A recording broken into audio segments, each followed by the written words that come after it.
ஒரு பூங்கா. அங்க ஒருத்தர் நின்றுட்டு இருக்கிறார். நின்றுகிட்டே ஏதோ ஆழ்ந்த யோசனையில் இருக்கிறார். அந்த பக்கமா இன்னொருத்தர் வந்தார். இவரை கவனிச்சார். என்ன யோசனைன்னு கேட்டார்.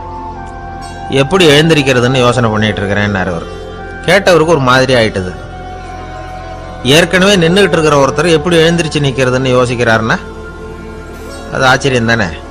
அதுக்கப்புறம் இவர் யோசிக்க ஆரம்பிச்சார். என்ன இவர் இப்படி பேசுறாரு அப்படின்னு. கீழே விழுந்தா தானே எழுந்திரிச்சு நிற்க முடியும்.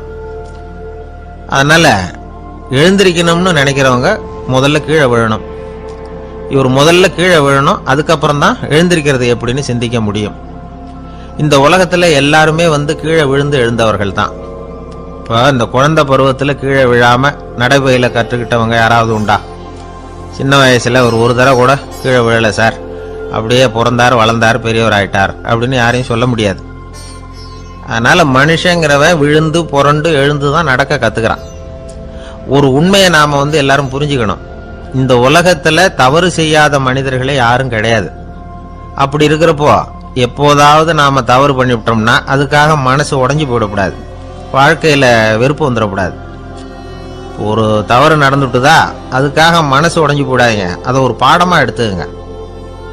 அதே தவறு மறுபடியும் நடக்காம வேணும்னா பாத்துக்கலாம், அது போதும்.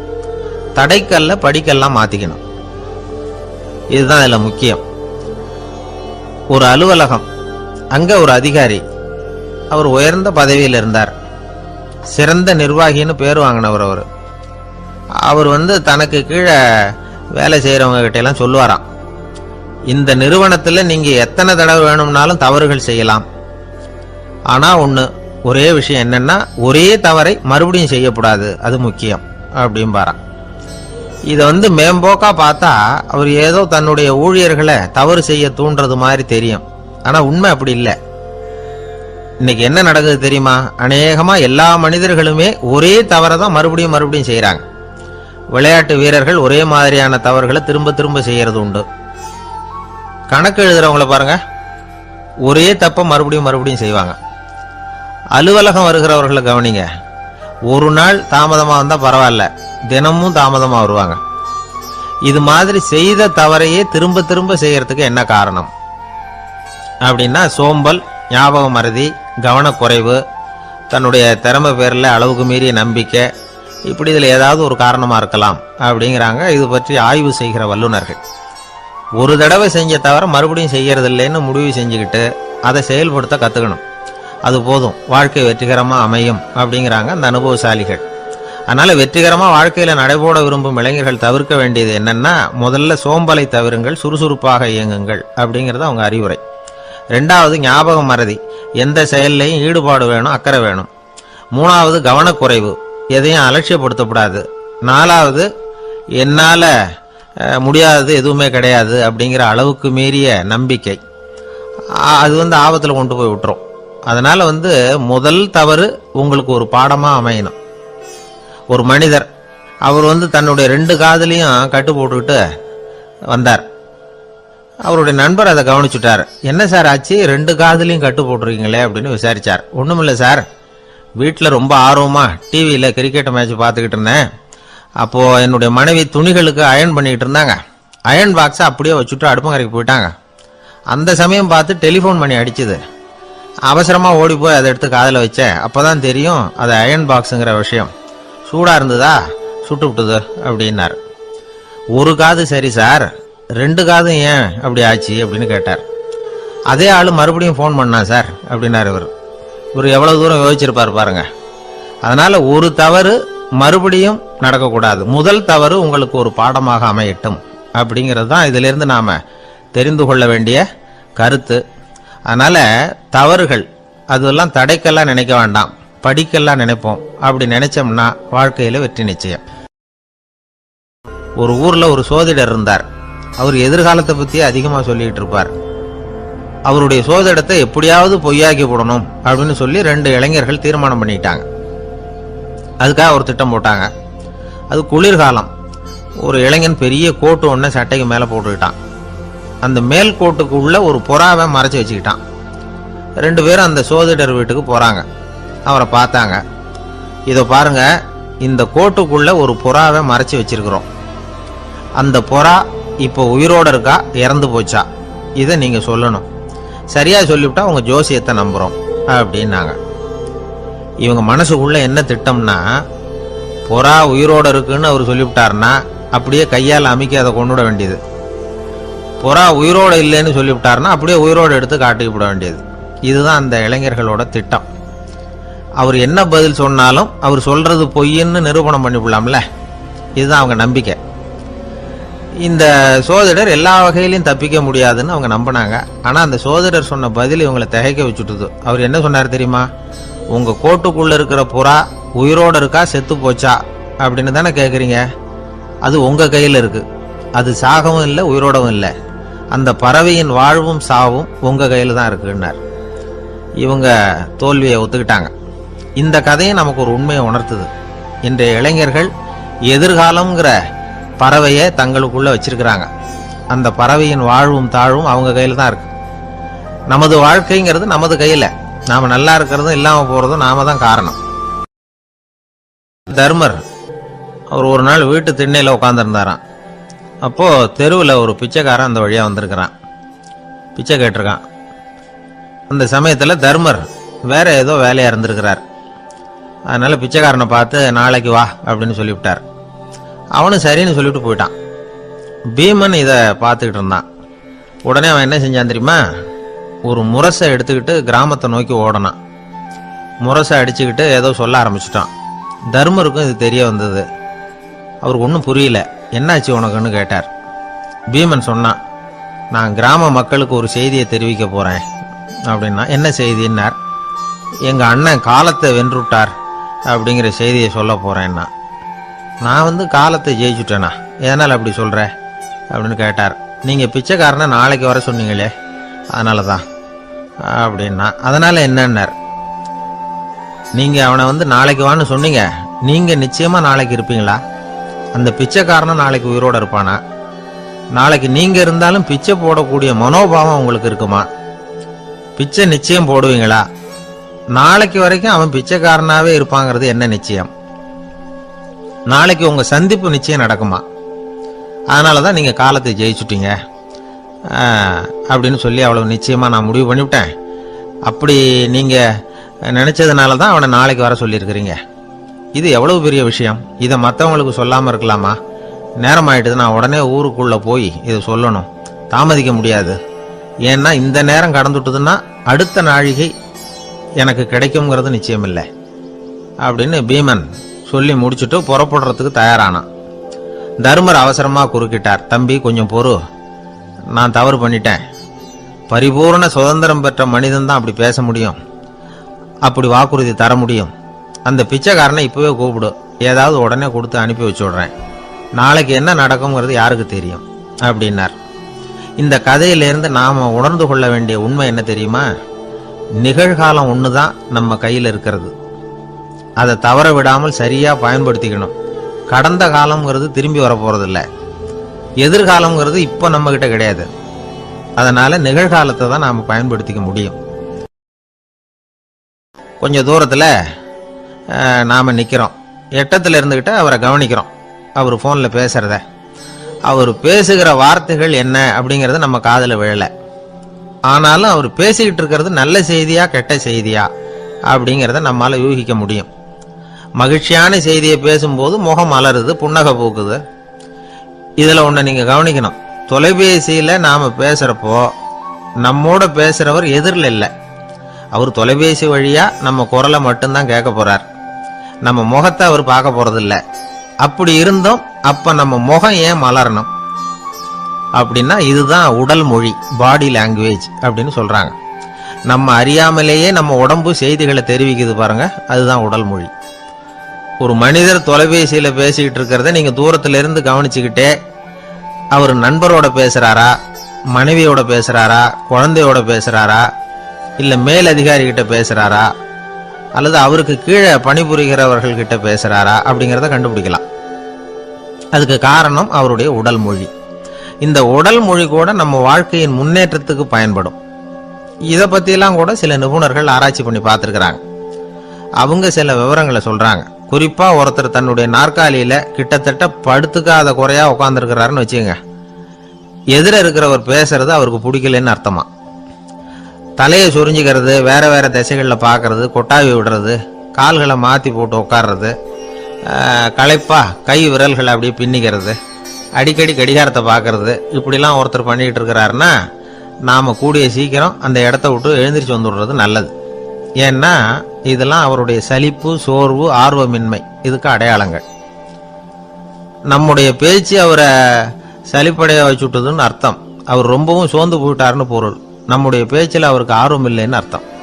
அதே நேரத்தில் நாற்காலியின் நுனியில் அமர்ந்து உடலை முன்னுக்கு நகர்த்தி எதிர இருக்கிறவரின் கண்களை பார்த்துக்கிட்டே பேசினாலும் சரி அல்லது பேச்சை கேட்டாலும் சரி, உங்கள் பேரில் மற்றவங்களுக்கு உள்ள பிடிப்பு அதிகரிக்கும். நாம் எப்படிப்பட்டவருங்கிறத நம்ம உடம்பும் நடை உடை பாவனையும் அடுத்தவங்களுக்கு காட்டி கொடுத்துரும்.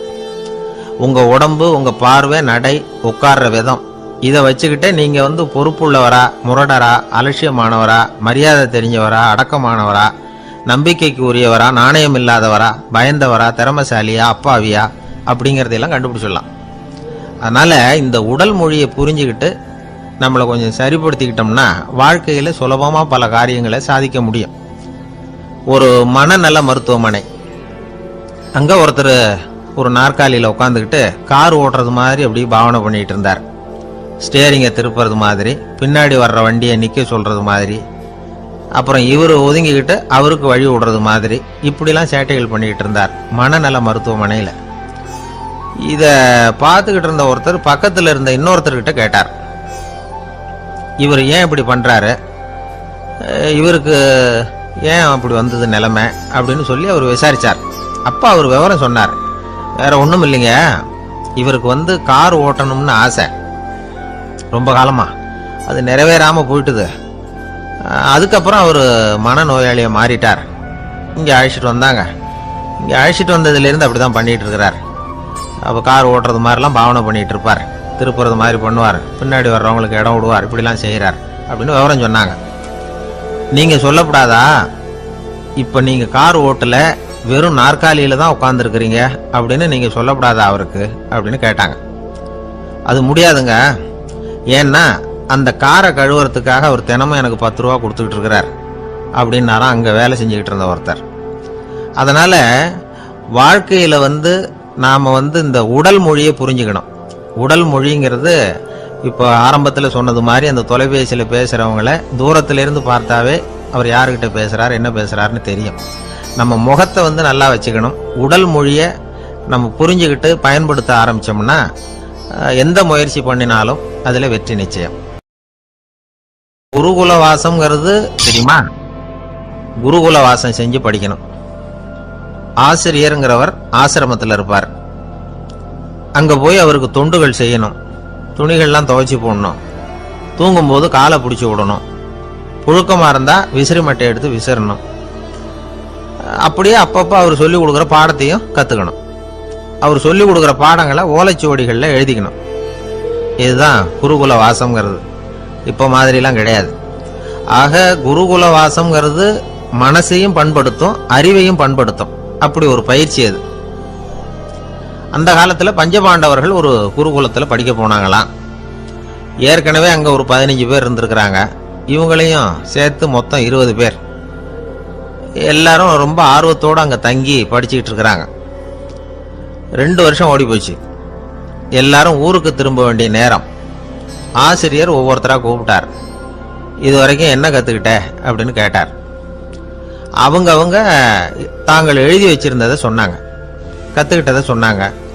அங்கே படிக்க வந்தவங்க எல்லாருமே புத்திசாலிகள். அது மட்டும் இல்லை, பல பேர் அரச குடும்பத்தை சேர்ந்தவங்க, இளவரசர்களாக வேற இருக்கிறவங்க. அதனால் அவங்கக்கிட்ட அபாரமான கல்வி அறிவை எதிர்பார்த்தார். ஒருத்தன் தான் எழுதி வச்சிருந்த சரித்திர பாடம் பூராவையும் படித்து காட்டினான். இன்னொருத்தன் தான் எழுதி வச்சிருந்த பூகோள பாடம் பூராவையும் படித்து காட்டினான்.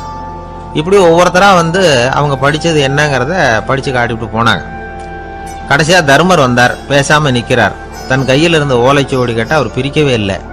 ஆசிரியர் இவர்கிட்ட தான் அதிகமாக எதிர்பார்த்தார். ஆனால் இவரோ பேசாமல் நின்றுட்டு இருக்கிறார். நீ என்ன கற்றுக்கிட்ட சொல்லு, ஓலைச்சுவடியை பிரித்து படினார் அந்த முனிவர். தர்மர் அசையவே இல்லை.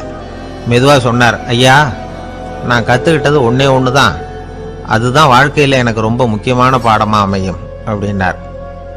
என்னது, என்கிட்ட 2 வருஷ காலமாக படிச்சு விட்டு கடைசியில் கற்றுக்கிட்டது ஒன்றே ஒன்று தானா அப்படின்னார் முனிவர். அவருக்கு ஒன்றும் புரியல. மற்ற மாணவர்களை விட இவர் பண்புகளில் உயர்ந்தவர், அறிவில் சிறந்தவர், வயசில் முதிர்ந்தவர். இவரே இப்படி சொன்னால் மற்றவங்க நிலைமை என்னத்துக்கு ஆறுது, அவங்க ரொம்பவும் கெட்டு போயிடுவாங்களே அப்படின்னு அவர் யோசனை பண்ணார். தர்மா, நல்லா யோசனை பண்ணி பதில் சொல்லு. 2 வருஷமா நீ கற்றுக்கிட்டது என்ன அப்படின்னு தானே நான் கேட்குறேன், அதை கொஞ்சம் யோசனை பண்ணி சொல்லுன்னார் முனிவர் கொஞ்சம் கோபமா. தர்மர் முகத்தில் எந்த மாறுதலுமே இல்லை. இல்லையா, 2 வருஷமா நான் கற்றுக்கிட்ட முக்கியமான பாடம் ஒன்றே ஒன்று தான்னார். இப்போ அந்த முனிவருக்கு கோபம் அதிகமாக வந்துடுது. ஏன்பா, உனக்கு வெக்கமா இல்லையா? உன்னை விட வயசில் குறைஞ்சவங்க எவ்வளவு பாடம் கற்றுக்கிட்டு இருக்கிறாங்க, எவ்வளவு விரிவாக அவங்க படித்து காட்டினாங்க. நீயும் கூட நிறைய குறித்து வச்சிருக்கிற போல இருக்க, அதை ஏன் பிரித்து படிக்கக்கூடாது அப்படின்னார். ஐயா, நான் சொல்கிறது உங்களுக்கு ஏமாற்றமாக இருந்தால் என்னை மன்னிக்கணும். நான் ரொம்ப முக்கியமாக கற்றுக்கிட்டு இருக்கிறது ஒன்றே ஒன்று தான், மற்ற எதையும் சொல்கிறதுக்கு விரும்பலைன்னார். மாணவர்கள்லாம் சிரிச்சுட்டாங்க. முனிவருக்கு கோபம் அளவுக்கு மீறி வந்துட்டு ஓங்கி அரைஞ்சு விட்டார் தர்மரை அவர் கன்னத்தில். தர்மர் கண்ணை செவந்து போட்டுது, கண்கள் கலங்கி போச்சு. ஆனாலும் அவர் அமைதியை இழக்கலை, தலை குனிஞ்சு நிற்கிறார். இவருடைய புடிவாதம் முனிவருக்கு இன்னும் ஆத்திரத்தை உண்டாக்கி விட்டது. இன்னொரு கண்ணத்திலே அரைஞ்சார். எல்லாரும் பயந்து போய் அமைதியாக நின்றுட்டு இருக்கிறாங்க. முனிவர் கத்துறார், அப்படி நீ கற்றுக்கிட்ட அந்த முக்கியமான பாடம் தான் என்ன, அதையாவது சொல்லு அப்படின்னார். ஐயா, அதை மட்டும் ஒரு ஓலைச்சுவடியில் தனியாக குறித்து வச்சிருக்கிறேன், இந்தாங்க, இதை நீங்களே படித்து பாருங்கன்னார். தர்மர் ஓலைச்சுவடியை நீட்டினார். முனிவர் அதை வாங்கி பிரித்தார், சத்தம் போட்டு படித்தார். என்ன எழுதியிருக்காருன்னா, எப்படிப்பட்ட சோதனை ஏற்பட்டாலும் நிதானம் இழந்து கோபத்துக்கு ஆளாகக்கூடாது அப்படின்னு. இதான் அந்த ஓலைச்சுவடியில் அவர் எழுதி வச்சிருந்தது. அந்த ஒரு கணத்திலேயே முனிவரும் எல்லா மாணவர்களும் தர்மரை புரிஞ்சுக்கிட்டாங்களாம். அவர் கற்றுக்கிட்டது ஏட்டு சுரக்காய் இல்லை, வாழ்க்கையில் பயன்படக்கூடிய முக்கியமான அனுபவ பாடம். முனிவர் கண்களில் கண்ணீர். தர்மரை அன்போட கட்டி தழுவிக்கிட்டார். அப்புறம் சொன்னார், தர்மா, என்னை மன்னிச்சிரு, நீ மாணவன் இல்லை, ஆசிரியன். நான் இதுவரைக்கும் தெரிஞ்சிக்காத அனுபவ பாடத்தை நீ இப்போ எனக்கு கற்றுக் கொடுத்துட்ட அப்படின்னு சொன்னாராம். அதனால் நிதானம் தவறக்கூடாதுங்கிறது ரொம்ப முக்கியமான ஒரு செய்தி. ஒரு ஆசிரியர் மாணவனை ஒரு கன்னத்தில் ஓங்கி அரைஞ்சுட்டார். இவன் நிதானம் தவறல, அமைதியாக நின்றுக்கிட்டு இருந்தான். அவர் ஒரு தடவை அரைஞ்சதும் எப்படி உன்னால் நிதானம் தவறாமல் இருக்க முடிஞ்சுது அப்படின்னு கேட்டாங்க நண்பர்கள். அவன் சொன்னான், நான் நிதானம் தவறி இருந்தா எங்கள் வாத்தியார் இன்னொரு கன்னத்துலேயும் அரைஞ்சிருப்பார், அது அதை விட பலமாக இருக்கும், அதனால தான் நான் அப்படி இருந்தேன் அப்படின்னு நானான். ஆக நாம தெரிந்து கொள்ள வேண்டியது, வாழ்க்கையில நிதானம் தவறாமல் இருக்க வேண்டும், அதுதான் வெற்றியின் ரகசியம். ஒரு நண்பர்கிட்ட பேசிக்கிட்டு இருந்தேன். அவருடைய உறவினர் ஒருத்தர் ஒரு நேர்முக தேர்வுக்கு போயிருந்தாராம், இன்டர்வியூக்கு. ரொம்பவும் பொறுப்பாகவும் கவனமாகவும் செயல்பட வேண்டிய பதவிக்கான நேர்காணல் அது. இவர் எழுத்து தேர்வில் ஏராளமான மதிப்பெண்கள் வாங்கிவிட்டார். அதனால் அதை பற்றி கவலை இல்லை. இப்போ நேர்முக தேர்வில் தேர்வு பெறணும். ஏராளமான சான்றிதழ்கள் வச்சிருந்தார். நேர்காணலில் கேட்கப்பட்ட எல்லா கேள்விகளுக்கும் சரியான பதில தான் சொன்னார். இருந்தாலும் பாருங்க, அந்த நேர்முக தேர்வில் அவர் தேர்ந்தெடுக்கப்படலை. என்ன காரணம் அப்படின்னு பின்னாடி விசாரிச்சப்போ தான் விவரம் தெரிஞ்சுதான். அது என்ன ஆயிருக்குதுன்னா, அந்த நேர்காணலின் போது இவர் நடந்துகிட்ட முறையில் சில தவறுகள் நடந்து போச்சான். முக்கியமா 2 தவறுகள். ஒன்று, அவங்க ஒரு கேள்வியை கேட்டு முடிக்கிறதுக்குள்ளேயே இவர் பதில் சொல்ல ஆரம்பிச்சுட்டாராம். 2வது என்னன்னா, இவர் நாற்காலியில தாராளமா இயல்பா சாஞ்சி உட்காராம நாற்காலி முனையில உட்கார்ந்துருந்தாராம். இந்த 2 விதமான செயல்பாடுகளும் இவர் அவசரப்படுறவர், பதற்றப்படுறவர் அப்படிங்கிறதுக்கான அடையாளங்கள். அதாவது கேள்வியை கேட்டு முடிக்கிறதுக்குள்ளேயே முந்திக்கிட்டு பதில் சொல்றது. 2வது, நாற்காலியில இயல்பா தாராளமா உட்காராம நாற்காலி முனையில உட்கார்றது. பார்க்க போற வேலைக்கு அவசரம், பதற்றம் இது 2 இருக்கக்கூடாதான். அதனால மார்க் இருந்தும் சர்டிபிகேட் இருந்தும் அந்த வேலை வாய்ப்பு அவருக்கு கிடைக்கல. வேலை கொடுக்கறவங்க நம்ம கிட்ட இருந்து என்னதான் எதிர்பார்க்கறாங்க, இதை தெரிஞ்சு வச்சுக்கிறது நல்லது. முதல்ல, மற்றவர்களுடன் தொடர்பு கொள்ளும் திறமை, அதாவது எபிலிட்டி டு கம்யூனிகேட். நீங்க நினைக்கிறத அழகா தொகுத்து வகைப்படுத்தி சொல்ல தெரியுதான்னு பார்ப்பாங்க. உங்க திட்டங்களை அடுத்தவங்க ஏற்றுக்கொள்ளக்கூடிய விதத்துல வெளிப்படுத்துறதுக்கு உங்களால முடியுதான்னு பார்ப்பாங்க. இதுக்கு என்ன செய்யறது? குழப்பம் இல்லாமல் சிந்திக்கணும், குழப்பம் இல்லாமல் பேசணும். ரெண்டாவது விஷயம் என்னன்னா புத்திசாலித்தனம், அதாவது இன்டெலிஜென்ஸ். ஏற்றுக்க போகிற வேலையை நல்ல விதமாக செய்ய முடியுமா உங்களால்? அதை எந்தெந்த வழியில் செய்யலாம் அப்படிங்கிறத உங்களால் தீர்மானிக்க முடியுமா? அந்த வேலைக்கான புது புது யோசனைகளை உங்களால் சொல்ல முடியுமா அப்படின்னு பார்ப்பாங்க. இது இன்டெலிஜென்ஸ். மூணாவது தன்னம்பிக்கை, அதாவது செல்ஃப் கான்ஃபிடன்ஸ். உங்களுக்கு அது உண்டா அப்படிங்கிறத கவனிப்பாங்க. எந்த சூழ்நிலையையும் சமாளிக்கணும், எப்படிப்பட்ட மனிதர்களையும் சமாளிக்கிற தைரியம் வேணும், அடுத்தவங்களை நமக்கு சாதகமாக திருப்பக்கூடிய தன்னம்பிக்கை வேணும். நாலாவது பொறுப்புகளை முன்வந்து ஏற்றுக்கொள்ளுதல், வில்லிங்னஸ் டு அக்செப்ட் ரெஸ்பான்சிபிலிட்டி. பொறுப்புகள்ல இருந்து நழுவி போக ஆசைப்படாம செஞ்சு முடிக்கணும். அஞ்சாவது முன் வருதல், இனிஷியேட்டிவ். வேலையோட முக்கியத்துவம் உணர்ந்து அதை ஏற்றுக்கிட்டு தகுந்த நடவடிக்கைகளை தயங்காமல் எடுக்கிறதுக்கு முன் வரணும். ஆறாவது என்னன்னு கேட்டிங்கன்னா தலைமைத்துவம், லீடர்ஷிப். 4 பேருக்கு தலைமை தாங்கி நல்ல விதத்தில் நடந்துக்க தெரியுதா? ஏழாவது கற்பனை திறன், இமேஜினேஷன். சில பிரச்சனைகள் வரக்கூடும் அப்படின்னு முன்கூட்டியே யூகிச்சு அதுக்கு தகுந்த மாதிரி நடவடிக்கை எடுக்கிற திறமை உண்டா அப்படிங்கிறத பார்ப்பாங்க. எட்டாவது என்னன்னா வளைந்து கொடுத்தல், ஃப்ளெக்சிபிலிட்டி. சூழ்நிலைக்கு தகுந்த மாதிரி, மாற்றங்களுக்கு தகுந்த மாதிரி அனுசரித்து நடந்துக்கிறதுக்கு தெரியுதா அவங்களுக்கு அப்படிங்கிறத கவனிப்பாங்க. அடுத்தது திறமைகளை வெளிக்கொணரும் திறமை, இன்டர்பர்சனல் ஸ்கில்ஸ். அடுத்தவங்க கிட்ட இருக்கிற திறமையை கண்டுபிடிச்சி அதை நல்ல விதத்தில் ஊக்கப்படுத்தி பயன்படுத்த தெரியுதா அப்படின்னு பார்ப்பாங்க. ஆறாவது சுய அறிவு, செல்ஃப் நாலெட்ஜ். அடுத்தவங்க நம்மளை பற்றி என்ன நினைக்கிறாங்க அப்படிங்கிறத நம்மளால் புரிஞ்சிக்க முடியுதாங்கிறது முக்கியம். அடுத்தது போட்டி மனப்பான்மை, காம்படிட்டிவ்னஸ். அடுத்தவங்களை ஒப்பிட்டு பார்த்து அதை விட ஒரு படி மேலே வரணுங்கிற குணம் வேணும். இதுக்கு அடுத்தது என்னன்னா குறிக்கோளை வெல்லுதல், கோல் அச்சீவ்மெண்ட். குறிக்கோளை சவாலாக எடுத்துக்கிட்டு அதை அடையணும். அப்புறம் வேறுபட்ட திறமைகள், ஒகேஷனல் ஸ்கில்ஸ். பதவிக்கு வேண்டிய திறமைகள் தவிர மற்ற திறமைகள் எதுவும் உண்டாங்கிறது முக்கியம். நமக்கு வேலை கொடுக்கணும்னு நினைக்கிறவங்க நம்ம கிட்ட இருந்து இவ்வளவும் எதிர்பார்ப்பாங்க. அதுக்கு தகுந்த மாதிரி நம்மளை நாமே தயார்படுத்திக்கணும். எனக்கு வேண்டப்பட்ட ஒருத்தர் ஒரு இன்டர்வியூக்கு போயிட்டு வந்தார், நேர்காணலுக்கு. எப்படி இருந்தது இன்டர்வியூன்னு விசாரித்தேன். நான் போனேன். அவர் கேட்ட எல்லா கேள்விக்கும் அவர் எதிர்பார்த்தது மாதிரியே எல்லா பதிலையும் சொன்னேன். கடைசியாக நான் எதிர்பார்க்காத ஒரு தகவலை அவர் சொன்னார் அப்படின்னார். என்னன்னு கேட்டேன். அவரும் என்ன மாதிரியே இன்டர்வியூக்கு வந்தவர் தானா, சும்மா என்ன கேள்வி கேட்டுக்கிட்டு உட்காந்துருந்தாராம் அப்படின்னார். அதனால ஒரு நேர்காணலுக்கு போறதுக்கு முன்னாடி என்ன எதிர்பார்க்கறாங்க அப்படிங்கறத தெரிஞ்சுக்கிட்டு போனா வெற்றி நிச்சயம். வாழ்க்கையில ரொம்பவும் அடிபட்டு அல்லல் போட்டுக்கிட்டு இருக்கிற ஒருத்தர் வந்தார். மனசு ரொம்பவும் நொந்து போய் பேசினார். இந்த உலகத்துல மனுஷனா பிறந்ததை விட மாடா பிறந்திருக்கலாம் சார் அப்படின்னார். திடீர்னு என்கிட்ட இப்படி சொன்னா அதுக்கு நான் என்னங்க பண்ண முடியும் அப்படின்னேன். உங்ககிட்ட வரணும்னு தோணுச்சு, அதனால வந்தேன் அப்படின்னார். சரிங்க, இப்படி ஒரு யோசனை வந்ததுக்கு என்ன காரணம் அப்படின்னு சொல்லி அவர்கிட்ட கேட்டேன். அதுக்கு அவர் சொன்னார், என் பையனுக்கு வேலை தேடுறேன் கிடைக்கல, பொண்ணுக்கு மாப்பிள்ளை தேடுறேன் கிடைக்கல, வீடு கட்டுறதுக்கு கடன் கேட்குறேன் கிடைக்கல. மாடா பிறந்திருந்தா இது மாதிரி கவலையெல்லாம் கிடையாதுல்ல, பேசாம வைக்கோலை தின்னுக்கிட்டு அசை போட்டுக்கிட்டே கடந்து விடலாமே அப்படின்னாரு அலட்சியமா.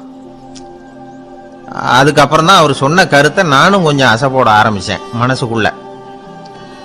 இப்போ இயற்கையை பொறுத்த வரைக்கும் அது நாம எல்லாரும் மகிழ்ச்சியா வாழணும் அப்படின்னு தான் விரும்புது.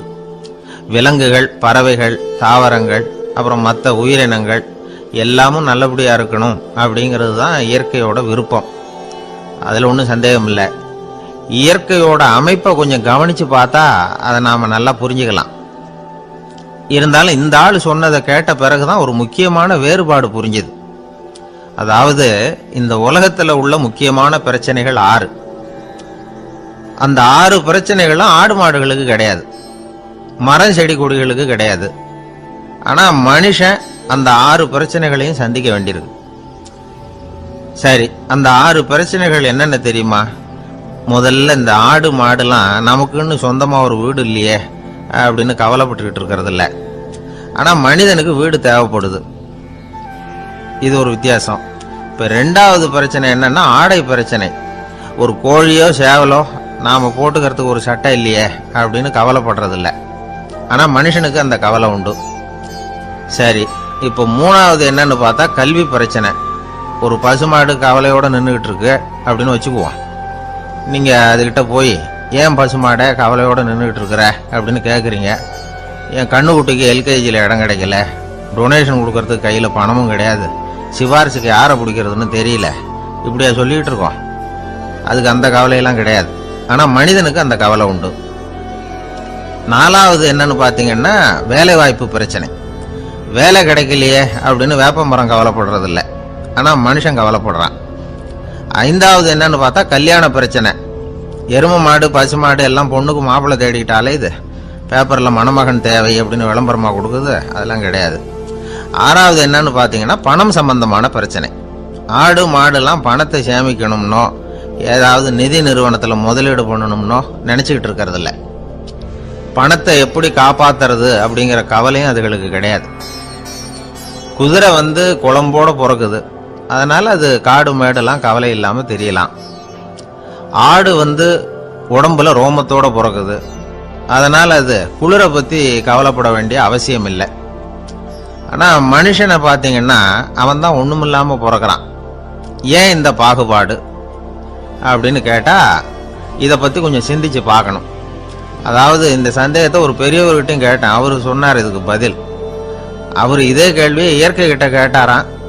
இயற்கை பதில் சொல்லிச்சான், வேற யாருக்கும் கொடுக்காத ஒரு வலுவான கருவியை, ஒரு பவர்ஃபுல் வெப்பன் மனுஷனுக்கு கொடுத்துருக்கிறேன்னு, அந்த கருவியை உபயோகப்படுத்தி அந்த 6 பிரச்சனையை மட்டும் இல்லை 6 கோடி பிரச்சனைகள் இருந்தாலும் அதையெல்லாம் சமாளிக்கலாம். அது கருவி என்ன தெரியுமா? அதுதான் 6வது அறிவு. அதை உபயோகப்படுத்தினா காலுக்கு செருப்பு தயார் பண்ணிக்கலாம், குளிருக்கு போர்வை தயார் பண்ணிக்கலாம், என்ன வேணும்னாலும் செய்யலாம் அப்படின்னு இயற்கை பதில் சொல்லிச்சான். அதனால நாம செய்ய வேண்டியது என்னன்னா இயற்கையை முதல்ல சரியா புரிஞ்சுக்கணும். இயற்கையின் படைப்பையே நாம சரியா புரிஞ்சுக்கிறது இல்லையே, அதுதான் வேதனை. இந்த கதையை கேளுங்க. இப்போ நகரத்திலிருந்து ஒரு ஆள் கிராமத்துக்கு வந்தான். அங்கே ஒரு சிறுவன் மாடு மேய்ச்சிக்கிட்டு இருந்தான். நகரத்து ஆள் சொன்ன, எவ்வளவு அழகான பசு, அது சரி இதுக்கெல்லாம் ஏன் கொம்பு இல்லைன்னா. இதுக்கு அந்த பையன் பதில் சொன்னான், பசுமாட்டுக்கு கொம்பு இல்லாததுக்கு பல காரணங்கள் உண்டு. கண்ணுக்குட்டியாக இருந்தால் கொம்பு இருக்காது, பசு வளர்ந்து பெருசானதுக்கு அப்புறம் தான் கொம்பு முளைக்கும், இது ஒரு காரணம். சில சமயம் வளர்ற கொம்பை எடுத்து விடுறது உண்டு, அது ஒரு காரணம். ஆனால் இதுக்கு ஏன் கொம்பு இல்லைன்னு கேட்குறீங்க, அதுக்கு என்ன காரணம்னா இது பசு இல்லை குதிரை அப்படின்னானா. பிரிட்டிஷ் ஆட்சி நடந்துகிட்டு இருந்த காலம் 1920களின் கடைசி. அப்போ நடந்த ஒரு உண்மை நிகழ்ச்சி இது. ஒரு கல்யாண மாப்பிள்ளை ரயிலில் இறங்க போறார். அவரை வரவேற்க ஒரு ராஜ குடும்பமே காத்துக்கிட்டு இருக்குது. மங்களூர்ல இருந்து இறங்குற அந்த மாப்பிள்ளை யார் தெரியுமா? ஒரு நாய். உண்மைதான், அந்த நாய்க்கு தான் கல்யாணம். சுதேசி சமஸ்தானத்து மன்னர்கள்ல ஒருத்தர் ஜூனாகட் மகாராஜா, அவரோட வளர்ப்பு நாய் ரோஷனாரா, அதுக்கு கல்யாணம் பண்ணி வைக்கணும்னு ஆசைப்பட்டார். மாப்பிள்ளை தேடினார். மங்களூர் மகாராஜாவோட வளர்ப்பு நாய் ஒன்று இருந்தது, பேரு பாபி. இது ரெண்டுக்கும் கல்யாணம் நடத்த முடிவு பண்ணார். திருமணத்துக்கு வேண்டிய எல்லா ஏற்பாடுகளையும் பண்ணுங்க அப்படின்னு உத்தரவு போட்டார். ஆயிரக்கணக்கான அழைப்புதழ்கள், பல சமஸ்தான மன்னர்கள், ஜமீன்தார்கள், பிரிட்டிஷ் அதிகாரிகள், பெரிய பணக்காரங்க, இப்படி நிறைய பேருக்கு அழைப்புதழ்கள் அனுப்பி வச்சாங்க. பத்திரிகையை பார்த்தவங்க எல்லாம் திகைச்சு போயிட்டாங்களாம். இருந்தாலும் என்ன பண்றது, ராஜாவே அழைக்கிறார், போகாம இருக்க முடியுமா? அந்த சமயத்துல நாட்டின் கவர்னர் ஜெனரலா இருந்தவர் இர்வின் பிரபு, அவருக்கும் ஒரு பத்திரிகை போயிருக்குது. வாங்கி பார்த்ததும் அவருக்கு பயங்கர எரிச்சல். உடனே குப்பை தொட்டியில போட்டுட்டாராம். மாட்சிமை தங்கிய பிரிட்டன் சக்கரவர்த்தியின் பிரதிநிதியான தன்னை கேவலம் ஒரு நாயின் திருமணத்துக்காக அழைக்கிறதா அப்படின்னு அவருக்கு ஆத்திரம். இருந்தாலும் கல்யாணம் பிரமாதமா நடந்துதான். கல்யாணத்தன்னைக்கு பொண்ணுக்கு ஸ்பெஷல் குளியல், தண்ணீருக்கு பதிலாக வாசனை திரவியங்கள், பன்னீர், குளிச்சதுக்கு அப்புறம் அலங்காரம், வைர மாலை, முத்து மாலை, ஏகப்பட்ட அலங்காரம். மாப்பிள்ளையை அழைக்கிறதுக்கு ரயில்வே ஸ்டேஷன்ல ராஜ குடும்பமே காத்துக்கிட்டு இருக்குது. அவங்களோட வளர்ப்பு நாய்கள் 250. அத்தனை நாய்களுக்கும் பட்டு துணி போத்தி இருக்குது, முத்து வடங்கள் அணிவிச்சிருக்கிறாங்க. எல்லாம் ராஜ நாய்கள். அதுகளையும் வீதியில நடக்க விடலையாம். அதுகளை சுமந்துக்கிட்டு போக அலங்கரிக்கப்பட்ட யானைகள் காத்துக்கிட்டு இருக்குதான். மாப்பிள்ளைக்கு வரவேற்பு எப்படி தெரியுமா? அது நடந்து வர்ற பாதை பூரா ரத்தன கம்பளம் விரிச்சிருக்குது. 2 பக்கமும் ராஜாங்க அதிகாரிகள் கைகட்டி நிக்கிறாங்க.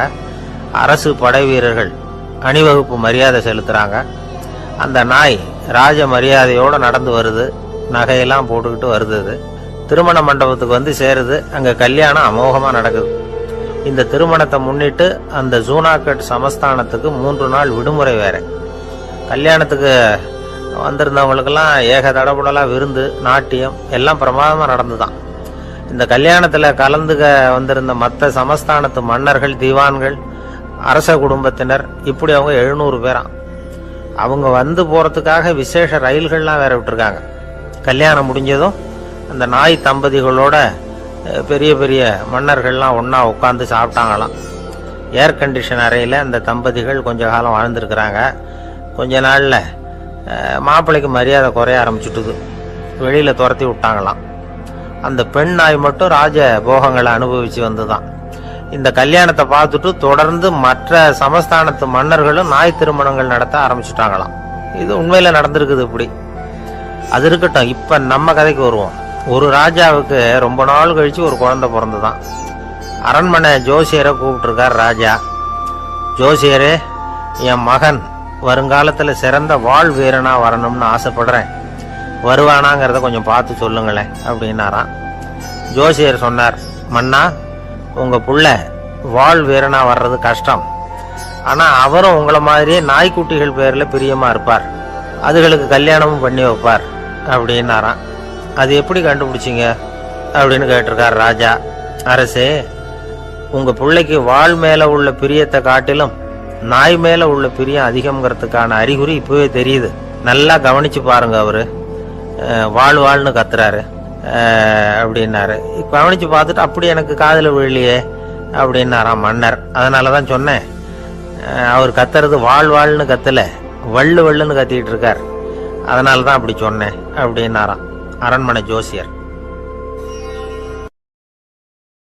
அங்கே ஒரு புதர் தெரியுது இல்லையா? இந்த புதருக்குள்ள ஒரு சிங்கம் இருக்கு. அந்த பக்கமாக நான் போகிறப்போ வர்றப்போலாம் அது என்கிட்ட ஒம்பு வளர்க்குது, தகராறு செய்யுது, என் மேலே பாயுது, என்னை தாக்குது, ஏன்னு தெரியல அப்படின்னுது. இதை கேட்டதும் அந்த குரங்கு சொல்லிச்சு, இனிமேல் கவலைப்படாத, இந்த தடவை நான் உன்னை காப்பாற்றுறேன்னுது. அதுக்கப்புறம் ஒரு நாள் அந்த குரங்கும் கழுதியும் அந்த புதர் பக்கமாக போய்கிட்டு இருந்தாங்க. எதிர்பார்த்தது மாதிரியே நடந்தது. இந்த சிங்கம் எதிரில் வந்தது, கழுதியை பார்த்தது, உடனே அது மேலே பாய ஆரம்பிச்சுட்டுது. அவ்வளவுதான். உடனே இந்த குரங்கு என்ன பண்ணிச்சு தெரியுமா? கிடுகிடுன்னு ஒரு மரத்து மேலே ஏறி உட்காந்துக்கிட்டது. அங்கே உட்காந்துக்கிட்டு கீழே அந்த கழுதியும் சிங்கமும் போடுற சண்டையை வேடிக்கை பார்க்க ஆரம்பிச்சுட்டுது. கொஞ்ச நேரம் கழித்து அடிபட்ட காயத்தோடு அந்த கழுதை மெதுவாக நடந்து வந்தது. குரங்கும் மெல்ல மரத்தை விட்டு கீழே இறங்குச்சு. இப்போ கழுதை கேட்டுது, என்னை காப்பாத்துறேன்னு சொல்லிவிட்டு காலாவாரி விட்டுட்டியே, நீ பாட்டுக்கு மரத்து மேலே ஏறி உட்காந்துக்கிட்டே, அது நியாயமானது. குரங்கு பரிதாபமாக அதை பார்த்துது. நான் மரத்து மேலே இருந்து நீங்கள் 2 பேரும் சண்டை போட்டதை பார்த்துக்கிட்டு தான் இருந்தேன். உன்னோட சத்தம் தான் அதிகமாக இருந்தது, அது நீ சிரிக்கிற மாதிரி எனக்கு கேட்டுது, அதனால் நீ தான் ஜெயிச்சுக்கிட்டு இருக்க போல இருக்கு அப்படின்னு நினச்சிவிட்டேன்னு. இன்றைக்கி பல பேர் இப்படி தான் இருக்கிறாங்களாம். யார் ஜெயிக்கிறாங்க யார் தோக்குறாங்கங்கிறத முகத்தை பார்த்து கூட கண்டுபிடிக்க முடியறதில்ல, பேசுகிற பேச்சை வச்சு கூட கண்டுபிடிக்க முடியறதில்ல. தோற்கிறவங்க கூட சிரிக்கிற மாதிரி முகத்தை வச்சுக்கிறான். இன்றைய மனிதர்கள்கிட்ட ஏகப்பட்ட முரண்பாடுகள். பொய் முகங்களோட உலவுகிறவர்கள் தான் அதிகம். உண்மை முகம் எங்கே இருக்குது அப்படிங்கிறத புரிஞ்சுக்கிட்டு நண்பர்களை தேர்ந்தெடுக்கணும் அப்படிங்கிறது ஒரு முக்கியமான கருத்து. கடவுள் இந்த உலகத்தை படைச்சு விட்டு அதுக்கப்புறமும் கொஞ்ச நாள் இங்கேயே தங்கியிருந்தாராம். அப்போ தான் அவருக்கு ஒரு உண்மை புரிஞ்சுதான், இந்த உலகத்தில் தங்கி இருக்கிறது எவ்வளவு இடைஞ்சல்னு. தினமும் மனிதர்கள் தேடி வந்து ஏதாவது புகார் சொல்லிக்கிட்டே இருந்தாங்களாம். எனக்கு அது வேணும் இது வேணும்னு கேட்டுக்கிட்டே இருந்தாங்களாம். சில பேர் வந்தாங்க, நாங்கள் வந்து விவசாயம் பண்ணுறோம், தண்ணி இல்லாமல் பயிர் காயுது, எங்களுக்கு மழை வேணும் அப்படின்னாங்க. அவங்க போனதும் அதுக்கப்புறம் சில பேர் வந்தாங்க, நாங்கள் வந்து மண்பானை செய்கிறவங்க, நிறைய பானை செஞ்சு வச்சுருக்குறோம், மழை பெஞ்சால் எல்லாம் கரைஞ்சி வீணாக போயிடும், அதனால் இன்றைக்கி மழை பெய்யக்கூடாதுன்னாங்க. கடவுள் பார்த்தார், அவருக்கு என்ன பண்ணுறதுன்னே தெரியல, ஏகப்பட்ட குழப்பம், தலையை பிச்சுக்கலாம் போல் இருந்தது, கிட்டத்தட்ட பைத்தியம் பிடிக்கிற அளவுக்கு ஆகிட்டுது. எல்லாருடைய ஆசைகளையும் அவரால் நிறைவேற்ற முடியல, ஏன்னா ஒன்றுக்கு ஒன்று முரண்பாடாக இருந்தது. ஒரு நாள் தன்னுடைய அமைச்சரவையை கூட்டி ஆலோசனை கேட்டார், என்ன செய்யலாம்னு சொல்லுங்கன்னார். இது என்ன பிரமாதம், பேசாமல் இமயமலை அடிவாரத்தில் போய் உட்காந்துங்க, யாரும் தொந்தரவு பண்ண மாட்டாங்கன்னாங்க. அங்கேயும் மனிதர்கள் வர ஆரம்பிச்சுருவாங்களேன்னார் கடவுள். சரி அப்படின்னா சந்திரனில் போயிருந்துக்கலாமேன்னாங்க. அங்கேயும் மனுஷன் குடி வர போகிறான் அப்படின்னார் கடவுள். வெகு தூரத்துக்கு அப்பால் உள்ள நட்சத்திர மண்டலத்துக்கு போயிடலான்னாங்க. இதெல்லாம் நிரந்தர தீர்வாகாது, நிரந்தரமாக இந்த மனிதனுடைய தொல்லையிலிருந்து நான் விடுபடணும், அதுக்கு ஏதாவது வழி சொல்லுங்கன்னார் கடவுள். ஒரு வயசான ஆள் வந்தார். கடவுளுக்கு காதோட காதா ஒரு வழியை சொன்னார். கடவுளுக்கு முகம் மலர்ந்தது. அதுதான் சரி, அப்படியே செஞ்சுடலான்னார். அந்த ஆள் சொன்ன ரகசியம் என்ன தெரியுமா? மனிதனால் அடைய முடியாத ஒரு இடம் இருக்கு, அது வேற எங்கேயும் இல்லை, அவனுக்கு உள்ளே இருக்குது. அங்கே போய் மறைஞ்சுங்க, அதுக்கப்புறம் மனிதர்களால் உங்களுக்கு தொந்தரவு இருக்காதுன்னார். மனிதன் நினைக்காத இடம் அதுதான். அதாவது உள்ளுக்குள்ள இருக்கிற உண்மையை புரிஞ்சுக்காம வெளியில எங்கேயோ அது இருக்கிறதாக நினைச்சு வரட்டிக்கிட்டு அலையிறான் மனுஷன். உள்ளே இருக்கிற உண்மை புரிஞ்சா நாம தன்னம்பிக்கையோட தலை நிமிர்ந்து வாழலாம். வேடிக்கையா ஒரு கதை சொல்லுவாங்க. இதை பாருங்க, நம்ம பையன் எங்க பணம் வச்சாலும் எடுத்து விடுறான், என்ன பண்றதுன்னாங்க அம்மா. அப்பா கொஞ்ச நேரம் யோசனை பண்ணார். அதுக்கப்புறம் சொன்னார், அவன் கண்ணில் படாத இடமா நம்ம வீட்டில் இருக்கிறது ஒரே இடம் தான், அங்கே பணத்தை வை திருட்டு போகாதுன்னார். அது எந்த இடம்னு கேட்டாங்க. அதுதான் அவன் பாட புஸ்தகம், அதில் வச்சிரு, அவன் தொடவே மாட்டான். பாட புத்தகத்தை தொடாமல் பரீட்சையில் வெற்றி பெற முடியாது அப்படிங்கிறத புரிஞ்சுக்கணும். உள்ளே இருக்கிற உண்மையை தொடாமல் வாழ்க்கையில் வெற்றி பெற முடியாது. அதனால உண்மையை புரிஞ்சுக்கிட்டா வாழ்க்கையில் வெற்றி நிச்சயம். கத்தியை தீட்டாதே புத்தியை தீட்டு அப்படின்னு ஒரு பெரியவர் புத்தி சொன்னார். அதை கேட்ட ஒரு இளைஞன், அது எப்படி பெரியவரை புத்தியை தீட்டுறது? கத்தியை தீட்டுன்னு சொன்னா ஒரு கருங்கல்ல கத்தியை தேய்க்கலாம், புத்தியை தீட்டுன்னு சொன்னா எப்படி தலையை கொண்டுட்டு போய் தரையில தேய்ச்சிட்டு இருக்க முடியுமா அப்படின்னா. அந்த பெரியவர் உடனே புரிஞ்சுக்கிட்டார், இந்த இளைஞனுக்கு புத்தி கூர்மை கம்மி அப்படிங்கிறத புரிஞ்சுக்கிட்டார். அது சரி, அறிவுக்கும் புத்திசாலித்தனத்துக்கும் என்ன வித்தியாசம்? இது ஒரு முக்கியமான கேள்வி. அறிவுன்னா என்ன, புத்திசாலித்தனம்னா என்ன? இதே கேள்வியை சாக்ரட்டிஸ் கிட்ட அவருடைய சீடன் ஒருத்தன் கேட்டானாம். ஐயா, அறிவுக்கும் புத்திசாலித்தனத்துக்கும் என்னங்க வித்தியாசம் அப்படின்னு கேட்டிருக்கான். சாக்ரட்டிஸ் நிமிர்ந்து பார்த்துருக்கிறார் அந்த சீடனை. அதுக்கப்புறம் சொன்னாராம், நான் சொல்றேன் உன்னுடைய கேள்விக்கு பதில், ஆனா அதுக்கு முன்னாடி நீ ஒரு காரியம் பண்ணணும்னாராம்.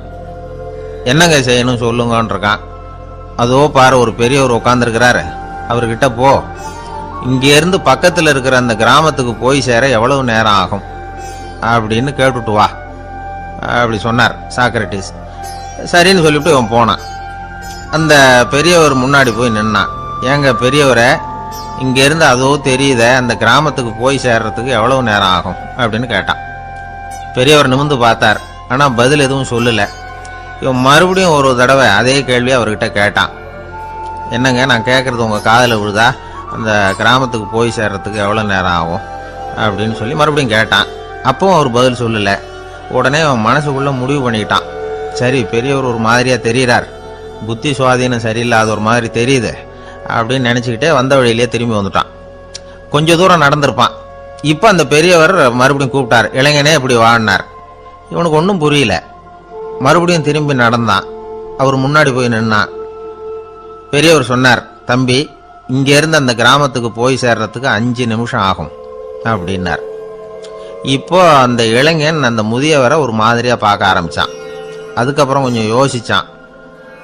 பிறகு அவர்கிட்டே கேட்டுட்டான், ஏங்க பெரியவரை, இதே பதிலை அப்போவே என்கிட்ட சொல்லியிருக்கலாமே, என்னை திரும்பி போன்னு சொல்லிவிட்டு பாதி தூரம் போனதுக்கப்புறம் மறுபடியும் கூப்பிட்டு அதுக்கப்புறம் இப்படி சொல்கிறீங்களே, இது நியாயமா அப்படின்னா. பெரியவர் சிரிச்சார். அதுக்கப்புறம் சொன்னார், ஏன்பா, நீ எவ்வளவு வேகமாக நடக்கிறேங்கிறத பார்க்காம நீ கிராமத்துக்கு போய் சேர வேண்டிய நேரத்தை எப்படி என்னால் சொல்ல முடியும்? அதனால தான் உன்னை கொஞ்சம் தூரம் நடக்க விட்டு உன்னுடைய நடையின் வேகம், அந்த கிராமம் இருக்கிற தூரம் ரெண்டையும் கணக்கு போட்டு அதுக்கப்புறம் நேரத்தை சொன்னேன்னார். சீடன் வந்து தலை குனிந்தான். அப்படியே திரும்பி வந்து சாக்ரட்டிஸ் முன்னாடி நின்னான். சாக்ரட்டிஸ் இப்போ சொல்றார், தம்பி, அதுக்கு பேர் தான் புத்திசாலித்தனம். இந்த அறிவு கூர்மை வந்து எல்லா இளைஞர்களுக்கும் வரணும் அப்படிங்கிறதுக்காகத்தான் கத்தியை தீட்டாத புத்தியை தீட்டு அப்படின்னு பெரியவங்கள்லாம் சொல்லிட்டு இருக்கிறாங்க. புத்தியை தீட்டுறவங்கெல்லாம் வாழ்க்கையில் அறிவாளியாராங்க, தீட்டாதவங்க கோமாளியாராங்க. இதுதான் இன்னைக்கு நடக்கிறது. அதனால அறிவு கூர்மைங்கிறது வேற. இந்த காலத்து ஆசாமி ஒருத்தர் இன்னொருத்தரை பார்த்து கேட்டார், ஏங்க, ஒரு விமானம் இங்கேருந்து புறப்பட்டு 2 மணி நேரத்தில் மதுரைக்கு போய் சேருது. நல்லா கவனிங்க, ஒரு விமானம் இங்கேருந்து புறப்பட்டு 2 மணி நேரத்தில் மதுரைக்கு போய் சேருது அப்படின்னா என்னோட வயசு என்னன்னு கேட்டார். இவர் கேட்கறதுல ஏதாவது அர்த்தம் இருக்கா? அதாவது இங்கேருந்து புறப்பட்டு 2 மணி நேரம் ஆகுது மதுரைக்கு போகிறதுக்கு, அப்படின்னா என் வயசு என்னன்னு கேட்குறாரு. இதை கேட்ட உடனே அவர் பதில் சொன்னார், அப்படின்னா உங்களோட வயசு 20 அப்படின்னார். எப்படிங்க அவ்வளவு கரெக்டா சொன்னீங்க அப்படின்னு கேட்டார். வேற ஒண்ணும் இல்ல, எங்க பக்கத்து வீட்டில் ஒரு முழு பைத்தியம் இருக்கு, அதோட வயசு 40. அப்படின்னா உன் வயசு 20 தான் இருக்கணும் அப்படின்னார். அரை பைத்தியம்னு முடிவு பண்ணிக்கிட்டார். அதனால வாழ்க்கையில அறிவு கூர்மைங்கிறது ரொம்ப அவசியம். அந்த புத்திசாலித்தனம் இருக்கிறவங்க வாழ்க்கையில வெற்றி பெறுவது நிச்சயம். சாலை ஓரமா அழுதுகிட்டு உட்காந்துருந்தான். பிச்சை எடுத்து சாப்பிடுற ஒருத்தன் அந்த பக்கமா வந்தான். இவனை பார்த்தான். ஏன் அழுதுகிட்டு உட்காந்துருக்கிற, என்னாச்சு உனக்கு அப்படின்னு கேட்டான். அதுக்கு இவன் சொன்னா, என்கிட்ட ஒண்ணுமே இல்லை, நான் இந்த உலகத்துல இருந்து என்ன பிரயோஜனம், அதனால தான் அழுதுகிட்டு இருக்கிறேன் அப்படின்னா. உன்கிட்ட மறைஞ்சிருக்கிற புதையல் என் கண்ணுக்கு நல்லா தெரியுது, அது உனக்கு புரியல, அதனால தான் அழுதுகிட்டு இருக்கிற அப்படின்னா. என்னது புதையல் இருக்குதா, உன் கண்ணுக்கு தெரியுதா அப்படின்னு கேட்டான். ஆமா எனக்கு தெரியுது, அந்த புதையலை நீ விற்கிறதுக்கு தயாரா இருக்கிறியா அப்படின்னு கேட்டான் இவன். இதை கேட்டதும் அந்த இளைஞனுக்கு ரொம்ப ஆச்சரியமா போச்சு. என்னது இப்படி கேட்குறானே அப்படின்னு. என்கிட்ட ஒரு காசு கூட இல்லையே, அப்படி இருக்கிறப்போ புதையல் எங்கேருந்து வந்தது அப்படின்னா. இந்த நேரத்தில் அந்த பிச்சைக்காரன் சிரிச்சான். இப்படி தான் இந்த உலகத்தில் எல்லாரும் சொல்லிட்டு இருக்கிறாங்க, என்கிட்ட ஒன்றுமே இல்லை ஒன்றுமே இல்லைன்னு சொல்லி. ஆனால் அவங்கக்கிட்ட தான் புதையல் இருக்கு. நீ வேணும்னா என் கூட வா, நம்ம நாட்டு அரசர்கிட்ட போவோம், உங்ககிட்ட இருக்கிற புதையலை அவர் நல்ல விலைக்கு எடுத்துக்குவார் அப்படின்னா. அது எப்படி உனக்கு தெரியும்னா, இதுக்கு முன்னாடியும் இது மாதிரி பல பேரை நான் ராஜா கிட்ட அழைச்சிட்டு போயிருக்கிறேன், அதனால தான் உன்னை பார்த்தேன், உன்னையும் கூப்பிடுறேன்.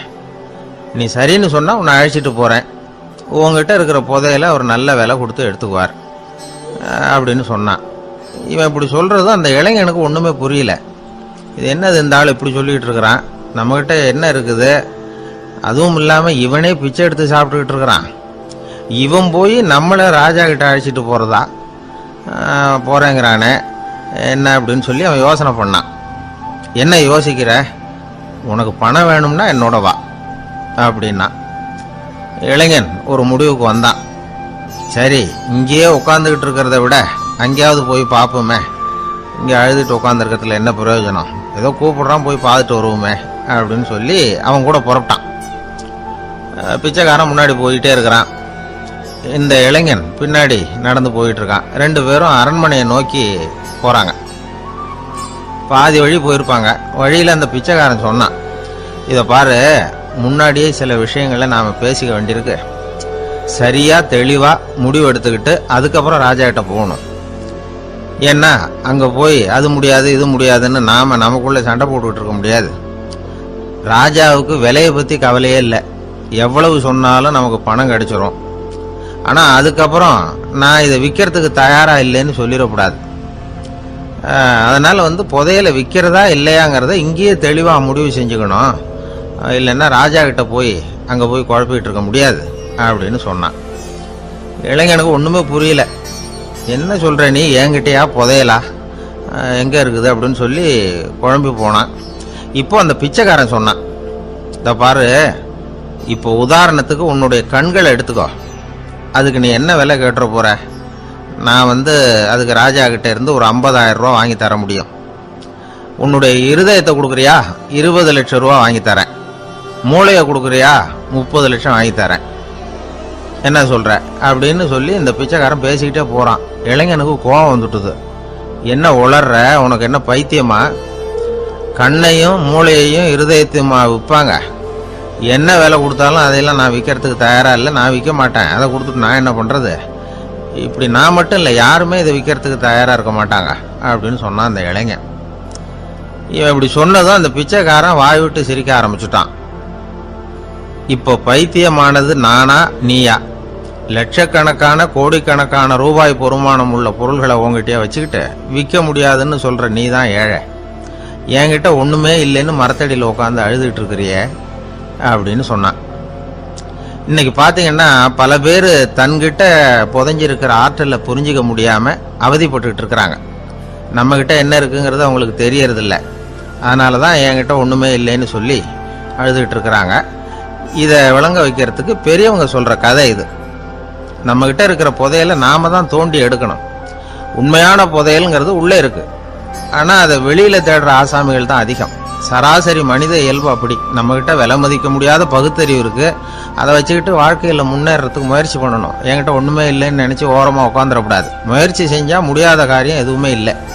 ஒரு ரயில்வே ஸ்டேஷன் பக்கம் வெளியில ஒரு டாக்ஸி நின்றுட்டு இருந்தது. அந்த பக்கமா வந்த ஒருத்தர் டாக்ஸி டிரைவரை பார்த்து சொன்னார், ஐயா, உங்க வண்டியில பின் சீட்ல ஒரு மணி பரிசு கிடக்கு, யாரோ மறந்து விட்டுட்டு போயிருக்கிறாங்க அப்படின்னாரு. இல்ல அது காலி பரிசு தான், நான் தான் அதை அங்கே போட்டு வச்சிருக்கிறேன்னாரு டிரைவர். ஏன்னு கேட்டார் அவரு. இதுக்கு டிரைவர் சொன்னாரு, அதை பார்க்குற யாராவது அதை எடுத்துக்கலாம்ங்கிற ஆசையிலையாவது சவாரிக்கு வருவாங்க, அதுக்காக தான் போட்டு வச்சிருக்கிறேன் அப்படின்னார். ஒரு நண்பர் அவசரமா என்கிட்ட ஓடி வந்தார். அப்புறம் சொன்னார், என்னால் நம்பவே முடியல சார், என் பையனா இப்படி அப்படின்னு சொல்லி ஆச்சரியப்பட்டார். உங்க பையன் அப்படி என்னதான் செஞ்சுட்டான்னு கேட்டேன். என்னால முடியாத ஒரு காரியத்தை அவன் சுலபமா செஞ்சுட்டான் சார் அப்படின்னார். அது என்ன, உங்களால முடியாத காரியத்தை அவன் செஞ்சுட்டாங்கிறீங்க, அது என்ன காரியம்னு தான் சொல்லுங்களேன். என்ன, 5ஆம் வகுப்புல அவன் ஒரே தடவையில் பாஸ் ஆயிட்டான் சார், அதாவது ஒரே அட்டம்ப்ட்ல பாஸ் ஆயிருக்கிறான் அப்படின்னார். மூச்சு வாங்க. கஷ்டப்பட்டு பரீட்சை எழுதினவன் அவன், இவருக்கு மூச்சு வாங்குது. நம்மால செய்ய முடியாத ஒரு காரியத்தை இன்னொருத்தர் செய்யும் போது அது நமக்கு ஆச்சரியமா தெரியுது. இப்ப சர்க்கஸ் பாக்குறோம், அங்க ஒருத்தர் அந்த இடத்துல தொங்குறார். அதை பாக்குறப்போ அது நமக்கு ஆச்சரியமா தெரியுது. ஏன்னா அது மாதிரி அந்த இடத்துல தொங்குறதுங்கிறது நம்மால முடியாத காரியம். நம்மால முடியாத ஒண்ண அடுத்த ஒருத்தர் ரொம்ப சுலபமா செய்யறப்போ நாம மருள்வது இயற்கை. இதைத்தான் தொல்காப்பியம் மருட்கை அப்படின்னு சொல்லுது. இந்த வியப்பு இருக்குதே, இது 4 வகையில ஏற்படுதான். அதையும் தொல்காப்பியம் தான் சொல்லுது. அது என்ன 4 வகை அப்படின்னா, முதல் வகை எப்படின்னா புதுமையான அரிய செயல்களை செய்வது. 2வது வகை என்னன்னா பெரிய செயல்களை செய்யறது. 3வது வகை எப்படின்னா மிக நுட்பமான செயல்களை செய்யறது. 4வது வகை ஆக்கம் தரும் செயல்களை செய்யறது. புதுமை, பெருமை, சிறுமை, ஆக்கமோடு மதினம் சாலா மருட்கை 4 அப்படிங்கிறது தொல்காப்பியம். இன்னைக்கு விஞ்ஞானம் புதுசா எதையோ கண்டுபிடிச்சிக்கிட்டு இருக்குது. அந்த கண்டுபிடிப்புகளை எல்லாம் பார்க்கறப்போ ஆரம்பத்துல ஆச்சரியமா இருக்கு, அதுக்கப்புறம் நமக்கு பழகி போடுது. வானொலி பெட்டி புதுசா வந்தப்போ அதை சுற்றி எவ்வளவு கும்பல், ஒரு பெட்டி பேசுது அப்படிங்கிறது எவ்வளவு வியப்புக்குரிய விஷயம். இப்ப யாரும் வானொலி பெட்டியை ரொம்ப ஆச்சரியத்தோட பாக்குறது இல்ல. வச்சிருந்தாதான் ஆச்சரியமா பார்ப்பாங்க சில பேர். இந்த காலத்துல எப்படி வச்சிருக்கிறாரேன்னு சொல்லி மாறா அதை அலட்சியமாவும் பார்க்க ஆரம்பிச்சுட்டாங்க.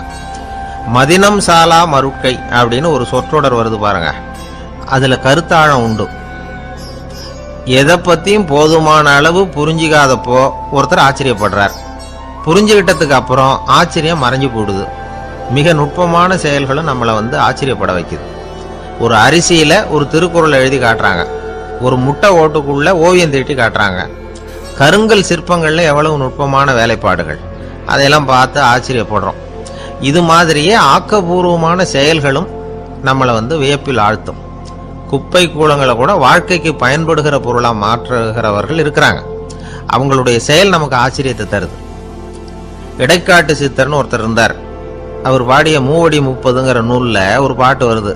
ஆற்றல் பிறர் அறிதலின் ஆகம் கிளர்வு உறுதலின் கற்று அறிபாணர் கெழுமிய கோடலின் தோற்றம் உருகவே போற்றல் சால் வியப்பே. ஒருத்தருடைய ஆற்றல் தெரியாமல் இருந்தது, அவருடைய அரிய செயல்களை பார்க்கும் பொழுது வியப்பா இருந்தது, மனசுக்குள்ள கிளர்ச்சி. பாவலர்கள் இவர்கள் புகழப்பாடி மற்றவர்களும் தெரிந்து கொள்ளுமாறு செய்கிறார்கள். ஆக எல்லா வகையிலுமே மக்கள் தங்களுடைய வாழ்க்கையில முன்னேறுவதற்கு வழிகாட்டுகிற ஒரு மெய்ப்பாடு தான் வியப்புங்கிறது. இன்னைக்கு இளைஞர்கள் இதை நல்லா புரிஞ்சுக்கணும். ஆச்சரியப்படுங்கள், ஆச்சரியப்பட வைப்பீர்கள்.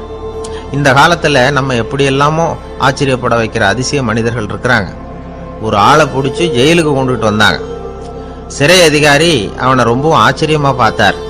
இவன் கேட்டான், ஏன் சார் அப்படி பாக்குறீங்க, நான் இப்ப இங்க வந்தது உங்களுக்கு ஆச்சரியமா இருக்கா அப்படின்னு கேட்டான். இதுக்கு சிறை அதிகாரி சொன்னார், நீ இப்போ இங்க வந்ததுல எனக்கு ஒன்றும் ஆச்சரியம் இல்லப்பா, ஏற்கனவே நீ இங்கிருந்து விடுதலை ஆகி போய் 6 மாசம் ஆச்சு, இவ்வளவு லேட்டா திரும்பி வர்றியா, அதுதான் எனக்கு ஆச்சரியம் அப்படின்னாராம். இது ஒரு வகையான ஆச்சரியம். ஆனா வாழ்க்கையில வியப்புங்கிறது ஒரு தேவைப்படுகிற மெய்ப்பாடு. ஆச்சரியப்படுவோம், ஆச்சரியப்பட வைப்போம். அப்படி இந்த உண்மையை புரிந்து கொண்டோம்னா நம்ம வாழ்க்கையில வெற்றி நிச்சயம். ஒரு சின்ன பையன் வந்தான். அவனை பார்த்து ஒரு கேள்வி கேட்டோம். ஏன்ப்பா உங்க வீட்டுல அம்மா புத்திசாலியா அப்பா புத்திசாலியா அப்படின்னு. அவன் அலட்சியமா நம்மளை பார்த்து சிரிக்கிறான். என்ன சார் இது, இந்த காலத்துல இது கூட தெரியாம இருக்கிறீங்களே அப்படிங்கிறான். ஒரு சின்ன பையன் நம்மளை பார்த்து இப்படி கேட்டு விட்டானே அப்படின்னு நினைக்கிறப்போ நமக்கு ஒரு மாதிரி ஆயிடும். அதுக்கப்புறம் தான் இந்த தாத்தா பாட்டி எல்லாம் சொல்ற ஒரு கதை ஞாபகத்துக்கு வந்தது. அது என்ன கதை தெரியுமா? ஒரு ஊர்ல ஒரு அம்மாவும் பிள்ளையும் இருந்தாங்களாம். அந்த மகனுக்கு திடீர்னு தேசாந்திரம் போய் வரணும்னு ஆசை வந்துட்டுது. ஊர் ஊரா போய் சுத்தி பார்க்கணுங்கிற ஆசை. அந்த அம்மாவுக்கு இது பிடிக்கல. மகனை புரிஞ்சு இருக்கிறதுக்கு அவங்க மனசு இடம் கொடுக்கல. வேணாப்பான்னு சொல்லி பார்த்தாங்க, அவன் கேட்கல. திடீர்னு புறப்படவும் செஞ்சுட்டான். சரி, இனிமே அவனை தடுக்க முடியாதுன்னு முடிவு பண்ணிட்டாங்க அந்த அம்மா. இருந்தாலும் புத்திசாலித்தனமா ஒரு யோசனை பண்ணாங்க. மகனை கிட்டத்துல கூப்பிட்டாங்க. அவங்ககிட்ட சொன்னாங்க, இதை பாருப்பா, நீ தேசாந்திரம் போறதுன்னு தீர்மானம் பண்ணிவிட்ட, அதை நான் தடுக்கல, போயிட்டு வந்துரு. ஆனா போறதுக்கு முன்னாடி எனக்கு ஒரு வாக்குறுதி கொடுத்துட்டு போ அப்படின்னாங்க. போறப்போ ராத்திரியா இருந்தாலும் பகலா இருந்தாலும் சரி, புளிய மரத்து நிழல்ல தான் தங்கணும். திரும்பி வர்றப்போ இரவும் பகலும் நீ வேப்ப மரத்து நிழல்லே தங்கணும் அப்படின்னாங்க. சரி, அப்படியே செய்யறேன்னு சொல்லி வாக்குறுதி கொடுத்தான் பையன். புறப்பட்டு போனான். போற வழியில புளிய மரத்து நிழல்லே தங்கினான், தூங்கினான். அப்படி போயிட்டே இருந்தான். 7வது நாள் அவன் உடம்பு சுகமில்லாம போயிட்டுது. ரொம்பவும் பலவீனம் ஆயிட்டான். இனிமே நடக்க முடியாதுங்கிற நிலைமை வந்துட்டுது. யோசிச்சு பார்த்தான். சரி, இதுக்கு மேல போக வேண்டாம் அப்படின்னு முடிவு பண்ணிட்டு திரும்பி வர ஆரம்பிச்சுட்டான். திரும்பி வர்றப்போ வழியில வேப்ப மரத்து நிழல்லையே தங்கி தங்கி வந்தான். நாளுக்கு நாள் உடம்பு சரியா வந்துட்டுது. 7வது நாள் வீட்டுக்கு சேர்றான். உடம்பு பழையபடியே கலகலப்பாயிட்டுது. பூரண சுகம். தேசாந்திரம் போன பையன் திரும்பி வந்துட்டானே அப்படின்னு அந்த அம்மா ஆச்சரியப்படலை. ஏன்னா அவங்களுக்கு தெரியும் இப்படி ஆகும்னு. பையன் சீக்கிரமா திரும்பி வரணுங்கிறதுக்காக தான் அவங்க அந்த யோசனையை சொன்னாங்க. என்ன விஷயம்ங்கிறதையும் அவங்களே சொன்னாங்க. மகனே, புளிய மரத்து நிழல் உடம்புக்கு உஷ்ணத்தை கொடுக்கும், சீக்கம் உண்டாக்கும். அதனால நீ தொடர்ந்து புளிய மரத்து நிழல்ல தங்கினாவே நோய்க்கு ஆளாயிட்ட. அதனால நல்ல பயணத்தை முடிச்சுக்கிட்டு திரும்பி வரணுங்கிற முடிவுக்கு வந்துட்ட. திரும்பி வர்றப்போ நீ தங்கினது வேப்ப மரத்து நிழல். அது உடம்புக்கு குளிர்ச்சியை தரக்கூடியது, நோயை தீர்க்கக்கூடியது. அதனால சுகமா வீட்டுக்கு சேர்ந்துட்ட. உன்னோட தேசாந்திர பயணத்தை தடுக்கிறதுக்காக தான் இப்படி பண்ணனேன் அப்படின்னாங்களாம் அந்த அம்மா. பாத்தீங்களா அம்மாவோட புத்திசாலித்தனத்தை? அப்பாவா இருந்தா இப்படியா பண்ணுவார்? ஒரு அப்பா பையன்கிட்ட 10 ரூபா கொடுத்து இதை எடுத்துக்கிட்டு அடுத்த ஊருக்கு போய் அங்க இருக்கிற மாமா கிட்ட இதை கொடுத்துட்டு வாடா, வழியில எங்கேயாவது மரத்தடியில படுத்து தூங்கி விடாத அப்படின்னு எச்சரிக்கை பண்ணி அனுப்புனாராம். பையனுக்கு எச்சரிக்கையா வாழறது எப்படிங்கிறத கத்து கொடுக்கறதுக்காக இப்படி பண்ணார். அவன் பணத்தை வாங்கிட்டு போனான். அப்பா சொன்னதை மறந்துட்டு ஒரு மரத்தடியில படுத்து தூங்கிட்டான். அவனுக்கு தெரியாம அவன் பின்னாடியே போன அப்பா அவன் கையில இருந்த அந்த 10 ரூபாயை நைஸா எடுத்துட்டு வந்துட்டார். அவன் பையில தானே வச்சிருந்தான், அது தெரியாம எடுத்துட்டு வந்துட்டார். அவன் தூங்கிட்டு இருக்கான். எடுத்துட்டு ஒரு மறுபடியும் வீட்டுக்கு வந்துட்டார். பையன் முழிச்சுக்கிட்டு பைய தடவி பார்க்கறான், பணத்தை காணும். அழுதுகிட்டே திரும்பி வந்தான். அப்பா கிட்ட விஷயத்த சொன்னான். அப்பா சிரிச்சுக்கிட்டே சொன்னார், அதுக்குதான்ப்பா ஆரம்பத்திலேயே எச்சரிக்கை பண்ணினேன், இனிமேலாவது நீ ஜாக்கிரதையா இருக்கணும் அப்படிங்கிறதுக்காக தான் இப்படி பண்ணினேன். அந்த பணம் எங்கேயும் போயிடல, நான் தான் அதை உனக்கு தெரியாம எடுத்து வச்சிருக்கிறேன். இதோ பாரு அப்படின்னு சொல்லிட்டு சைடு பாக்கெட்ல கையை விட்டா அது ஓட்டையா இருக்கு. அதை எவனோ ஏற்கனவே கத்திரிச்சு எடுத்துட்டு போட்டான். இப்ப அப்பா முகத்துல அசடு வழிஞ்சுதான். சில பேரை இப்படி சொல்றது உண்டு, அடுத்தவங்களை அனுசரிச்சு நடந்தது தெரியல, அவன் என்ன சார் மனுஷன் அப்படிம்பாங்க.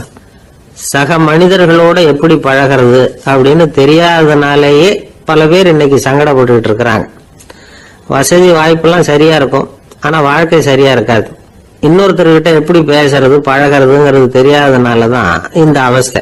சரி, இந்த அவஸ்தை இல்லாம வாழறது எப்படி? இதுக்கு அனுபவசாலிகள் சில வழிமுறைகளை சொல்றாங்க. அதெல்லாம் என்னென்னங்கிறத இப்ப தெரிஞ்சுக்குவோம். முதல்ல நம்ம நாக்கு நம்ம கண்ட்ரோல்ல இருக்கணும். வார்த்தைகளை கொட்டி விட்டு அதுக்கப்புறம் அள்ள முடியாம கிடந்து கஷ்டப்படக்கூடாது. எப்படி பேசுறோங்கிறதும் முக்கியம், பேசுறப்ப எப்படி முகத்தை வச்சிருக்கிறோங்கிறதும் முக்கியம். அன்பா பேசினாலும் நல்லா இருக்கும். அப்படி பேசுறப்ப ஆதரவா அவர் தோள் மேல ஒரு கையை போட்டுக்கிட்டு பேசினா இன்னமும் நல்லா இருக்கும். 2வது விஷயம், இன்னொருத்தர்கிட்ட பேசுறப்ப வாக்குறுதிகளை அள்ளி வீசக்கூடாது. கொடுக்கிற வாக்குறுதி குறைச்சலா இருக்கணும். அப்படி கொடுத்த வாக்குறுதியை கண்டிப்பா நிறைவேற்றணும். நாம ஒருத்தரை பாராட்டுறோம் அல்லது அவரை பத்தி அபிப்பிராயம் சொல்றோம்னா அது ஆக்கப்பூர்வமா இருக்கணும். நம்ம பாராட்டு அல்லது விமர்சனம் அடுத்தவருடைய முன்னேற்றத்துக்கு உதவுறது மாதிரி இருக்கணும். நாம சொல்றதை கேட்டுட்டு அவன் தலையில கையை வச்சுட்டு உட்காந்துடக்கூடாது. எப்பவும் உற்சாகமா இருக்கணும், முகம் அலர்ச்சியா இருக்கணும். மனுஷன் இருந்தா வருத்தம், கவலை, ஏமாற்றம் எல்லாம் இருக்கதான் செய்யும். அதெல்லாம் மனசுல இருக்கட்டும். அந்த வருத்தமும் கவலையும் ஏமாற்றமும் சேர்ந்துகிட்டு நம்ம முகத்துல இருக்கிற மலர்ச்சியை மூடி மறைக்கிறதுக்கு நாம இடம் கொடுத்துடக்கூடாது. எந்த விஷயத்தை பத்தி யாருகிட்ட பேசினாலும் வெளிப்படையா பேசணும். திறந்த மனசோட பேசணும். மூடி மறைச்சி முன்னு மூங்கிட்டு இருக்கக்கூடாது. இன்னொருத்தர்கிட்ட பேசுறப்போ விவாதம் பண்ணுங்க, அது தப்பு இல்லை. ஆனா வாதாடிக்கிட்டு இருக்கக்கூடாது. அதாவது என்ன சொல்றாங்கன்னா, டிஸ்கஸ் பண்ணலாம், ஆர்கியூ பண்ணக்கூடாது. நம்ம கிட்ட இருக்கிற நல்ல குணங்களை நாம எடுத்து சொல்லிட்டு இருக்கக்கூடாது. அந்த நல்ல குணங்களே நம்மளை பத்தி எடுத்து சொல்லணும். அது மாதிரி நடந்துக்கணும். அதே மாதிரி அடுத்தவங்க கிட்ட உள்ள கெட்ட குணங்களை பத்தி அவசியம் இல்லாம நாம பேச வேண்டியதில்லை. உங்களை பத்தி யாராவது தப்பா பேசுறாங்களா, அப்படி அவங்க பேசுறதுல உண்மை இல்லையா அப்படின்னா அதை நீங்க பொருட்படுத்த வேண்டியதில்லை, விட்டுடலாம். அது தானா போயிடும். ஒரு 4-5 பேரோட பேசிக்கிட்டு இருந்தீங்கன்னா எல்லாருக்கும் முக்கியத்துவம் கொடுங்க. யாரையும் அலட்சியப்படுத்தாதீங்க. தமாஷா பேசலாம். ஆனா அவங்க தமாஷ் அடுத்தவங்களை கேலி பண்றதா இருக்கக்கூடாது. நமக்கு கிடைக்க வேண்டியது கிடைக்கலையே அப்படிங்கிற தவிப்பு நம்ம கிட்ட இருக்கக்கூடாது. அது தேவையில்லை. உங்க செயல்பாடுகள் தெளிவா இருக்கட்டும். பாராட்டு தானா அவங்களை தேடிட்டு வரும். இன்னொரு மனுஷனுடைய மனசுல கௌரவமான ஒரு இடத்த பிடிக்கணும்னா நாம இந்த குணத்தை எல்லாம் நம்ம கிட்ட வளர்த்துக்கணும். இதெல்லாம் அனுபவசாலிகள் சொல்லி இருக்கிற குறிப்புகள். இந்த குறிப்புகளை சரியா புரிஞ்சுக்கணும். அது முக்கியம். தப்பா புரிஞ்சுக்கிட்டா என்ன தெரியுமா? இதை கேளுங்க. ஒருத்தர் வந்தார். சார், அடுத்தவங்க தோள் மேல கைய போட்டுக்கிட்டு அன்பா பேசணும்னு சொன்னீங்க. அப்படிதான் பேசினேன். அவரு முதுக கூட தட்டி கொடுத்தேன். என் வேலை போயிட்டுது சார், வீட்டுக்கு அனுப்பிச்சுட்டாங்க அப்படின்னார். யாருகிட்ட அப்படி பேசுனீங்கன்னு கேட்டோம். என் முதலாளி கிட்ட சார் அப்படிங்கிறார் ரொம்ப சோகமா. ஒரு ஆள் இருந்தான். நிறைய பணம் சம்பாதிச்சான்.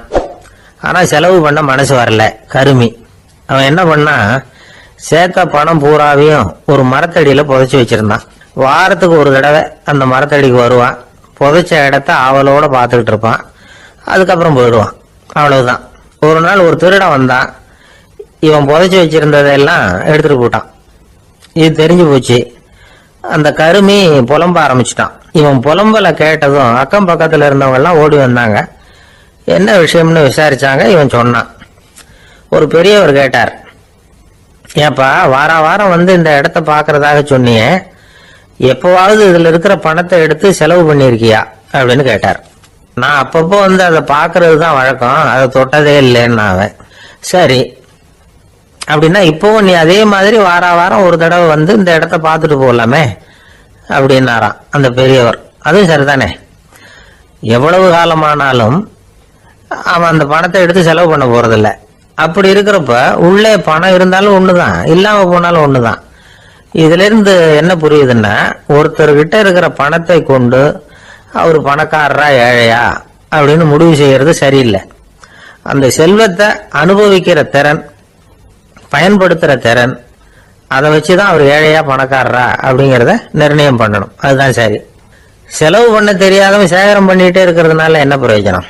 தலைமுடியே இல்லாதவன் தாராளமா சீப்புகளை வாங்கி சேகரம் பண்றது மாதிரி தானே இது. சில சமயம் செலவு பண்ண நாம தயாரா இருந்தா கூட அந்த செல்வம் நமக்கு பயன்படுறதில்லை. அரேபியாவில் ஒரு நகை வியாபாரி விலை உயர்ந்த முத்துக்களை எல்லாம் அவர் வச்சு வியாபாரம் பண்ணிட்டு இருந்தார். அவர் ஒரு சமயம் ஒரு பாலைவனம் வழியா போயிட்டு இருக்கிறார் ஒட்டகத்துல. அப்போ திடீர்னு கடுமையான புயல் வீச ஆரம்பிச்சுட்டுது. திசை தவறி இவர் எங்கேயோ வந்துட்டார். கூட வந்தவங்களையும் காணல, எங்க போனாங்களோ தெரியல.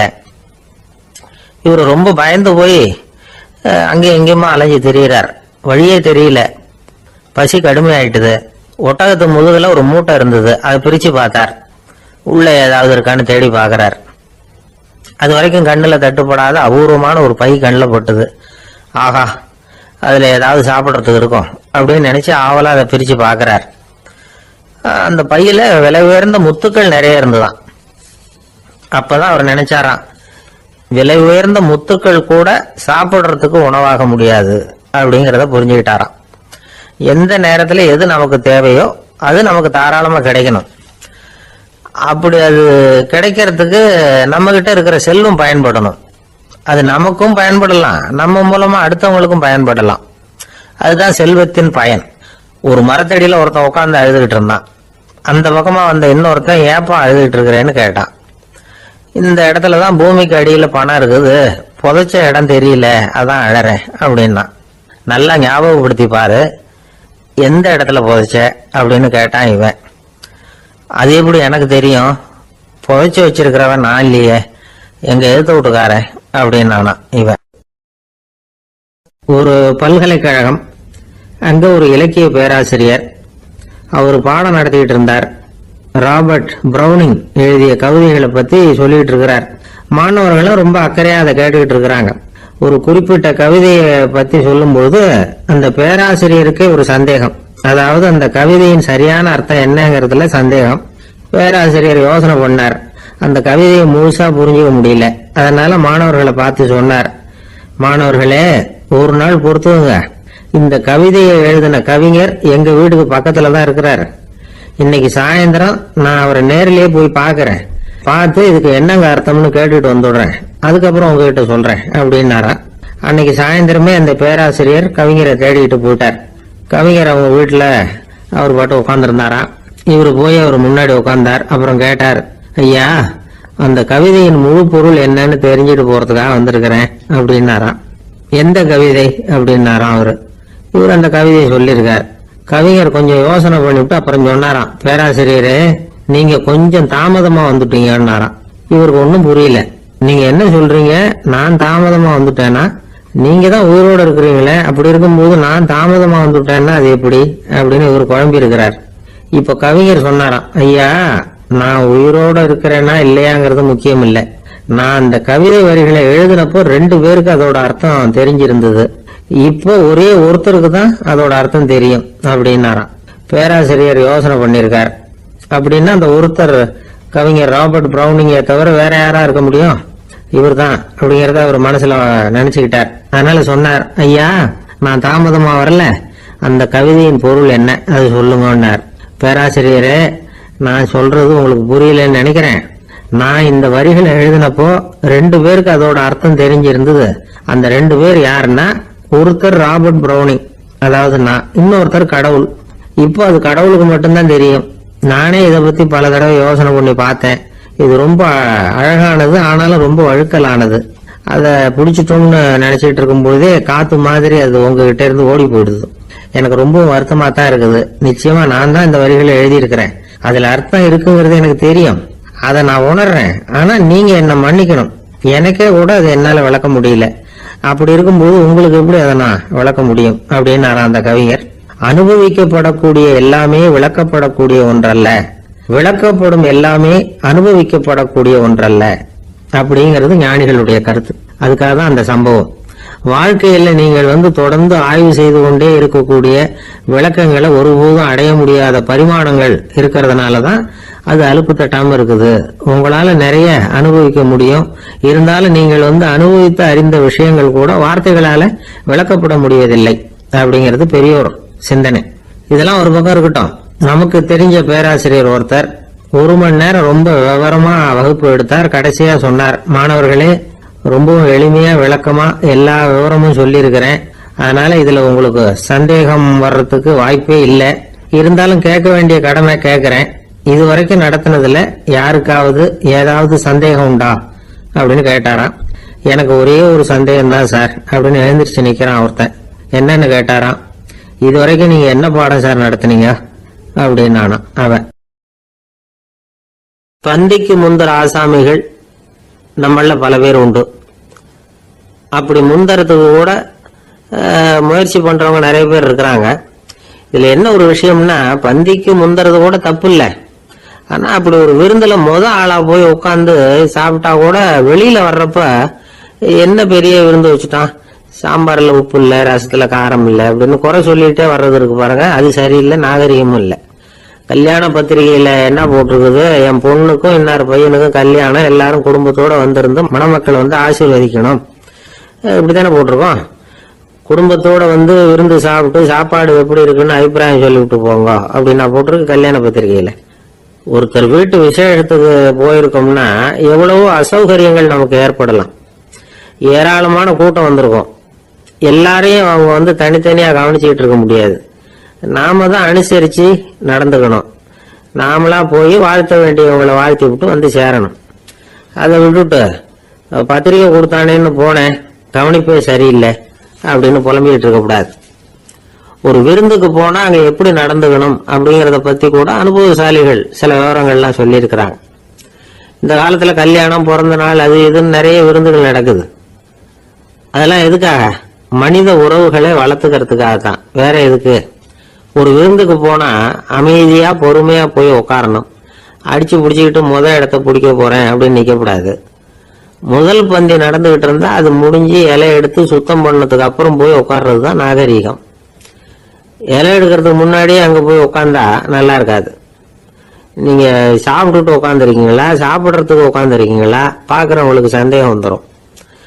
அதே மாதிரி இலையில எல்லா ஐட்டமும் பரிமாறினதுக்கு அப்புறம் சாப்பிட ஆரம்பிக்கணும்.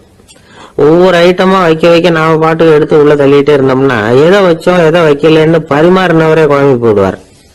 ஏன்னா எப்போ பார்த்தாலும் இலை காலியாவே இருக்கும். சாப்பிட்றப்போ உங்க சாப்பாட்டையே நீங்க கவனிக்கணும். அடுத்தவங்க இலையில என்ன இருக்கு, பக்கத்துல இருக்கிறவர் எதை அதிகமா சாப்பிடுறார், இதெல்லாம் நமக்கு என்னத்துக்கு? எல்லாரும் சாப்பிட்டு முடிக்கிற வரைக்கும் பொறுமையா இருக்கிறது தான் நல்லது. நீங்க மட்டும் திடீர்னு பாதியில் எழுந்திரிச்சு பக்கத்துல இருக்கிறவங்களுக்கு சங்கடமா இருக்குமேங்கிறதெல்லாம் யோசிக்காம நீங்க பாட்டு எழுந்திரிச்சு போக கூடாது. பக்கத்துல உள்ளவங்க உங்களை எழுந்திரிக்க சொன்னா எழுந்திரிச்சு போகலாம். விருந்துகள்ல சாப்பாட்டை வீணாக்குறதே ஒரு நாகரிகமா போட்டுது.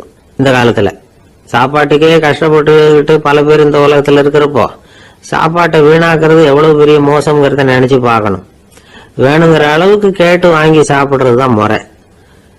விருந்துல இந்த பஃபே அப்படின்னு சொல்லி ஒரு முறை சொல்றாங்கல்ல, அதாவது உணவு வகைகளை எல்லாம் பொதுவா ஒரு இடத்துல வச்சுடுறது, நமக்கு தேவையானதை நாமே எடுத்து ஒரு தட்டில் போட்டுக்கிட்டு சாப்பிட வேண்டியது. இதுல கூட சில பேர் தேவைக்கு அதிகமா எடுத்து போட்டுக்கிட்டு வீணாக்குறாங்க. சில சமயம் வந்து கடைசியா சாப்பிட போறவங்களுக்கு எல்லா ஐட்டமும் கிடைக்காம போகலாம். அதை போய் பெருசு பண்ணிட்டு இருக்க கூடாது. என்ன சார் இந்த அளவுக்கு கூட நாகரிகம் தெரியாம இருக்கிறோம், இதை போய் பெருசா சொல்ல வந்துட்டீங்களே அப்படின்னு நினைக்கலாம். ஒருத்தர் 2 பேருக்கு இந்த விவரம் தேவைப்படலாம். அவங்க காதலே இது விழட்டுமேங்கிறதுக்காக தான் இது. ஒரு பெரிய கல்யாண விருந்து நடந்துகிட்டு இருந்தது. விருந்து மண்டபத்து வாசல்ல ஒருத்தர் நின்றுகிட்டு வர்றவங்களையெல்லாம் ரொம்ப மரியாதையா வணங்கி உள்ள அனுப்பி வச்சுக்கிட்டு இருந்தார். எப்படி தெரியுமா? வர்றவங்க கையெல்லாம் பிடிச்சி முத்தம் கொடுத்து அதுக்கப்புறம் உள்ள அனுப்பி வச்சுக்கிட்டு இருந்தாராம். கூட்டம்லாம் முடிஞ்சதுக்கு அப்புறம் அவர்கிட்ட போய் கேட்டிருக்கிறாங்க, சார் நானும் எவ்வளவோ விருந்துகளுக்கு போயிருக்கிறேன், இருந்தாலும் இவ்வளவு மரியாதையா வர்றவங்க கைக்கெல்லாம் முத்தம் கொடுத்து வரவேற்கிறத இங்கதான் பாக்குறேன் அப்படின்னு சொன்னாங்க. அதுக்கு அவரு சொன்னார், அட போங்க சார், நான் முத்தம் கொடுக்கல, முந்தின பந்திக்கு வந்து சாப்பிட்டவங்களே அடுத்த பந்திக்கும் வர்றாங்களான்னு மோந்து பார்த்து அனுப்பி வச்சுக்கிட்டு இருந்தேன் அப்படின்னார். ஒருத்தன் எப்படி நடந்துக்கிறாங்கிறத வச்சுதான் அந்த ஆளு எப்படிங்கிறத நாம முடிவு பண்றோம். ஆளுமைன்னு சொல்றோம்ல, அதுக்கு வந்து சூழ்நிலைகளை ஆளுகின்ற தன்மை அப்படின்னு விளக்கம் கொடுக்கிறார் ஒரு உளவியல் நிபுணர். சரி, ஒரு மனிதனுடைய ஆளுமையை உருவாக்குகிற விஷயங்கள் என்னென்ன? பிறப்பு, வளர்க்கப்பட்ட விதம், படிப்பு, நண்பர்கள், சமுதாயம், இப்படி நிறைய உண்டு. ஆளுமையின் அடிப்படையில் சில மனநோய்கள் உண்டாகுது. அதெல்லாம் என்னென்னங்கிறத தெரிஞ்சு வச்சுக்கிட்டோம்னா நம்ம கூட இருக்கிறவங்களை அடையாளம் கண்டுபிடிக்கிறதுக்கு அது ரொம்ப உபயோகமா இருக்கும். ஃப்ரெனாய்டு ஆளுமை அப்படின்னு ஒண்ணு. இந்த கோளாறு உள்ளவங்க எப்படி இருப்பாங்க தெரியுமா? அதிக உணர்ச்சி, சந்தேகம், பொறாமை இதெல்லாம் அதிகமா இருக்கும். வளைஞ்சு கொடுக்க மாட்டாங்க. அடுத்தவங்களோட இணக்கமான உறவு இருக்காது. அவங்க செய்யற தப்புக்கெல்லாம் அடுத்தவங்களை வந்து குறை சொல்லிட்டு இருப்பாங்க. இது ஒரு ரகம். அடுத்தது வந்து ஸ்கிசாய்டு ஆளுமை அப்படின்னு சொல்றாங்க. இந்த கோளாறு உள்ளவங்க அடுத்தவங்களோட பழக கூச்சப்படுவாங்க. சின்ன வயசுலேயே இது ஆரம்பமாயிடுது. பகல் கனவுலயே சஞ்சரிப்பாங்க. அவங்களுடைய விரோதம், கோபம் இதை கூட வெளியில காட்டிக்க முடியாம இருப்பாங்க. இவங்களுக்கு அகமுகம், பிரச்சனைகள்ல இருந்து ஒதுங்கி எதுலயும் ஈடுபாடு இல்லாதவங்களா இருப்பாங்க. இப்படி ஒரு ரகம். அடுத்தது சைக்ளோதமிக் ஆளுமை அப்படின்னு சொல்றாங்க. அது என்னன்னா உணர்ச்சிகள்ல ஏற்றத்தாழ்வு அதிகமா இருக்குமா. சில சமயம் பார்த்தா மகிழ்ச்சியா இருப்பாங்க, சில சமயம் சோகமா உட்கார்ந்துருப்பாங்க. அவங்க மனநிலைக்கு தகுந்த மாதிரி சமூக நிகழ்ச்சிகள்ல பங்கெடுத்துக்குவாங்க. இன்னொரு வகை என்னன்னா எண்ண பீடிகை ஆளுமை அப்படின்னு பேர் வச்சிருக்கிறாங்க. அதுக்கு இவங்களுக்கெல்லாம் கரெக்டாக இருக்கணும், எல்லாம் சட்டத்திட்டம் இதுலேயும் ஒரு ஒழுங்குமுறை, இப்படி எதிர்பார்க்குற மனோபாவம். இவங்க எதிர்பார்ப்புக்கும் அரண்முறைக்கும் மற்றவங்க கட்டுப்படணும்னு நினைப்பாங்க. இந்த நிலைமை நீடிச்சா என்ன ஆகும் தெரியுமா? அலைக்கழிக்கிற எண்ணங்கள் திரும்ப திரும்ப ஒரே செயலை செய்ய தூண்டுற மன தளர்ச்சிக்கு ஆளாயிடுறாங்க. அடுத்தது ஹிஸ்டீரியா ஆளுமை. சின்ன விஷயத்தையெல்லாம் பெருசுபடுத்தி நாடகமாக்குற நடிகர்கள் இவங்க. உணர்ச்சி அதிகம் உள்ளவங்க. இவங்க மன எழுச்சியில பக்குவமின்மை, குழந்தைத்தனம், முதிர்ச்சியின்மை எல்லாம் இருக்கும். தன்னலம் மிக்க குணம், பிறர் தன்னை மட்டுமே கவனிக்கணும்னு நினைச்சு செயல்படுறது, இதெல்லாம் இவங்க அடையாளம். அடுத்த ரகம் எப்படின்னா வளர்ச்சியற்ற ஆளுமைன்னு சொல்றாங்க. அடுத்தவங்களோட இணங்கி போக முடியாதவங்க, அறிவு, மன எழுச்சி, சமூக உறவு இதுல எல்லாம் போதுமான வளர்ச்சியையும் நிறைவையும் பெற முடியாதவங்க. இவங்களால வாழ்க்கையில முன்னேற முடியாது. பிச்சைக்காரங்க, குற்றவாளிகள், இவங்க கிட்ட எல்லாம் இது மாதிரியான ஆளுமை அதிகமா இருக்குமா. அடுத்தது என்னன்னா சோர்வு உடைய ஆளுமை. எதுலயும் உற்சாகம் இல்லாம சோர்ந்து போயிருப்பாங்க. அதுக்கெல்லாம் நமக்கு வலிமை இல்லப்பா அப்படின்னு சொல்லிட்டு இருப்பாங்க. சின்ன விஷயங்களுக்கெல்லாம் அதிர்ச்சி அடையிறது, வாழ்வின் சுவையை அனுபவிக்க முடியாதவங்க. இன்னொரு ரகம், இது கொதித்தெழும் ஆளுமைங்கிறாங்க. எதுக்கு எடுத்தாலும் ஆத்திரம், குரோதம், வன் செயல் இதுல எல்லாம் ஈடுபாடு, இப்படி உள்ளவங்க. நத்தை வகை ஆளுமை அப்படின்னு ஒண்ணு. அடுத்தவங்க மேல விரோதம் இருக்கும், அடிக்கணுங்கிற எண்ணம் இருக்கும். ஆனா அதை அப்படியே வெளியில காட்டாம அதே சமயம் அமைதியான முறையில வெறுப்பை வெளிக்காட்டுற ரகம். இவங்கெல்லாம் பேசாம கம்முன்னு இருந்துகிட்டே நினைச்சதை நிறைவேற்றிடுவாங்க. முன்ஜாக்கிரதை ஆளுமை அப்படின்னு ஒரு ரகமா. பாதுகாப்பின்மை, சந்தேகம், முழுமையின்மை, அறவேக்காட்டுத்தனம் இந்த மனப்போக்கு அதிகமா இருக்கிறதுனால அகம்பாவம், புடிவாதம், எச்சரிக்கை எல்லாம் அளவுக்கு மீறி இருக்கும். இதுவரைக்கும் நாம பேசிக்கிட்டு இருந்த ஆளுமை பண்புகள் அளவுக்கு அதிகமா போயிட்டுதுன்னா ஆளுமை கோளாறுகள் ஏற்படும். அதன் அடிப்படையில மனவியாதிகள் வருமா. அதனால இணக்கமான, எல்லாரும் விரும்புகிற இயல்பான ஆளுமையை பெறுவதற்கு நாம முயற்சி செய்யணும் அப்படிங்கிறது மனோதத்துவ நிபுணர்களுடைய ஆலோசனை. ஒருத்தர் ஒரு மனோதத்துவ டாக்டரை தேடிட்டு வந்தாராம். டாக்டர், எனக்கு மனசுல ஏதோ வியாதி, ஆளுமை கோளாறு, அதாவது எனக்கு சீக்கிரமா செத்து போனா தேவையில்லைன்னு தோணுது அப்படின்னாராம். உடனே அந்த டாக்டர், சரி அப்படின்னா இங்கே இருங்க, நான் வைத்தியம் பாக்குறேன் அப்படின்னாராம். ஒருத்தர் முகத்தை தொங்க போட்டுக்கிட்டு ஒரு மாதிரியா வந்தார். என்ன விஷயம்னு விசாரிச்சேன். என்னுடைய நண்பன் ஒருத்தங்கிட்ட கருத்து வேறுபாடு, இனிமே நமக்குள்ள எந்த சம்பந்தமும் வேணாம்னு நட்பை முறிச்சிட்டு வந்துட்டேன்னா. நண்பர்கள்னு இருந்தா கருத்து வேறுபாடு வரத்தான் செய்யும்னு. கருத்து வேறுபாடு வராம இருக்கிறதுக்கு ஏதாவது வழி உண்டா அப்படின்னு கேட்டாங்க. அதை பத்தி நிபுணர்கள் சில யோசனைகளை சொல்லியிருக்கிறாங்கன்னு. முதல் விஷயம் என்னன்னா, உங்க நண்பனுக்கு ஒரு செய்தி சொல்லணும்னா அதை நீங்களே நேரடியா சொல்லுங்க, அல்லது உங்க கைப்பட கடிதம் எழுதுங்க. அதாவது நேரடி தொடர்பு முக்கியம். அதை விட்டுட்டு இன்னொருத்தர் மூலமா நண்பர்களுக்கு செய்தி அனுப்புனா நீங்க சொல்ற செய்தி அப்படியே போய் சேராது, அது சேதமாயிடும். கூட்டி குறைச்சி சொல்லிவிடுவாங்க, அது குழப்பத்தில் கொண்டாந்து விட்டுரும். இது ஒரு யோசனை. ரெண்டாவது யோசனை என்னன்னா, நீங்க ஒரு நல்ல காரியத்தை செய்யும் பொழுது உங்க நண்பரையும் சேர்த்துக்குங்க, அவருக்கும் அதுல ஒரு ஈடுபாட்டை உருவாக்குங்க. மூணாவது யோசனை, நம்ம பக்கத்தில் இருக்கிற நண்பர் மகிழ்ச்சி அடைகிற மாதிரி ஏதாவது செய்யணும். சின்ன சின்ன செயல்களா இருந்தாலும் பரவாயில்ல, அவர் நமக்கு எதுவும் செய்யலையே, நாம எதுக்கு செய்யணும் அப்படின்னு நினைச்சிட்டு இருக்கக்கூடாது. நாலாவது யோசனை என்னன்னா, உங்களுக்கு ஒரு பிரச்சனையா அல்லது உங்க நண்பருக்கு ஒரு பிரச்சனையா, எதுவா இருந்தாலும் ரெண்டு பேரும் சேர்ந்து உட்காந்து ஆலோசனை பண்ணுங்க. நம்ம யோசனையும் கேட்கப்படுதே அப்படிங்கிற நினைப்பே அவருக்கு ஒரு மன நிறைவை உண்டாக்குமா. ஐந்தாவது யோசனை, உங்க நண்பர் ஏதோ ஒரு காரியத்தை செய்கிறார், நீங்க உடனே அவசரப்பட்டு நீ செய்யறது தப்புன்னு தீர்ப்பு சொல்லக்கூடாது. அவர் அதை செய்யறதுக்கான நியாயங்கள் எவ்வளவோ இருக்கும், அதை புரிஞ்சுக்கிறதுக்கு முயற்சி பண்ணணும். ஆறாவது யோசனை, உங்க நண்பர் என்ன சொன்னாலும் அதை பொறுமையா கேளுங்க. அவர் சொல்றத புரிஞ்சுக்கணும், அவர் சொல்ல விரும்புறத புரிஞ்சுக்கணும், அவர் சொல்ல முடியாம தவிக்கிறதையும் புரிஞ்சுக்கணும். இப்படி 3 விதமாவும் அவரை புரிஞ்சுக்கிட்டு அதுக்கு தகுந்த மாதிரி செயல்படணும். ஏழாவது யோசனை என்னன்னா, உங்க நண்பர் உங்ககிட்ட ஏதோ ஒரு கருத்தை சொல்றார், அது உங்களுக்கு பிடிக்கல, அதுக்காக உடனே நீ சொல்றது சரியில்லை, நான் ஒத்துக்க மாட்டேன் அப்படின்னு எல்லாம் மறுத்துக்கிட்டு இருக்கக்கூடாது. அவர் சொல்றதை கேட்கணும், பொறுமையா சிந்திக்கணும், அதுக்கப்புறம் பதில் சொல்லணும். இப்படிலாம் நடந்துகிட்டா நண்பர்களுக்குள்ள கருத்து வேறுபாடு வர்றதுக்கு வாய்ப்பே இருக்காது அப்படின்னு வல்லுநர்கள் தொகுத்து சொல்லியிருக்கிறாங்க இந்த யோசனைகளை. எனக்கு தெரிஞ்ச சில நண்பர்கள் உண்டு, அவங்களுக்குள்ளேயும் கருத்து வேறுபாடுகள் வராம இருக்கிறதுக்கு சில நுட்பங்களை கையாளுறது உண்டு. ஒருத்தர் சொன்னார், அந்த டாக்டர் சின்ன வயசுல இருந்து என் கூட பழகினவர், நாங்கள் 2 பேரும் இணை பிரியாத நண்பர்கள். இருந்தாலும் எனக்கு உடம்பு சரியில்லைன்னு நான் அவர்கிட்ட வைத்தியம் பார்த்துக்க மாட்டேன் அப்படின்னார் ஒருத்தர். ஏன் அப்படின்னு கேட்டேன். எங்கள் நட்பு கெட்டுப்படக்கூடாது இல்லையா, அதனால தான் அப்படின்னாரு இவர். ஒரு சிகை அலங்கார கூடம். ரொம்ப சுறுசுறுப்பாக எல்லாரும் வேலை செஞ்சிட்டு இருக்கிறாங்க. முடி வெட்டிக்க வந்திருக்கிறவங்க நிறைய பேர், எல்லாரும் வரிசையாக உட்காந்துருக்குறாங்க. அந்த சமயத்தில் திடீர்னு கதவை திறந்துக்கிட்டு ஒருத்தர் உள்ள வர்றார். அவர் ஒரு பெரிய மனிதர். அவரும் முடி வெட்டிக்கிறதுக்காக தான் உள்ள வந்திருக்கிறார். அவரை பார்த்த உடனே அங்கே வரிசையில் உட்காந்துருந்தவங்க எல்லாரும் எழுந்திரிச்சு அவர்கிட்ட வந்துட்டாங்க. அவரை சுற்றி நின்றுட்டாங்க. எப்படி இருக்கிறீங்க, நல்லா இருக்கீங்களா அப்படின்னு விசாரிக்க ஆரம்பிச்சிட்டாங்க. எல்லாம் முடிஞ்சதும் வந்தவர் கேட்டார், வரிசையில் கடைசியாக இருக்கிறவர் யார் அப்படின்னு கேட்டார். ஏன்னு கேட்டாங்க. நான் அதுக்கு அடுத்தபடியாக உட்காரணும், அதுக்காக தான் கேட்குறேன் அப்படின்னார். உடனே அங்கே இருந்தவங்க எல்லாம் என்ன சொன்னாங்க தெரியுமா? நீங்கள் வரிசையில் காத்திருக்க கூடாது, நீங்கள் அரசாங்கத்தின் தலைவர், உங்களுக்கு நேரம் முக்கியம், அதனால நீங்கள் முன்னாடி போங்க அப்படின்னு சொன்னாங்க. ஆனால் அதை அவர் கேட்கல. தோழர்களே, உங்களுடைய கருத்துக்கு ரொம்ப நன்றி. எல்லாரும் வரிசையாக தான் வரணும், அதுதான் முறை. வரிசையில் வரணுங்கிற நடைமுறையை நானும் பின்பற்ற விரும்புகிறேன். நாம எல்லாரும் சமமானவர்கள் அப்படின்னார். இப்படி சொல்லிவிட்டு வரிசையில் கடைசியாக இருந்த ஒரு நாற்காலியில் போய் உட்காந்துக்கிட்டார்.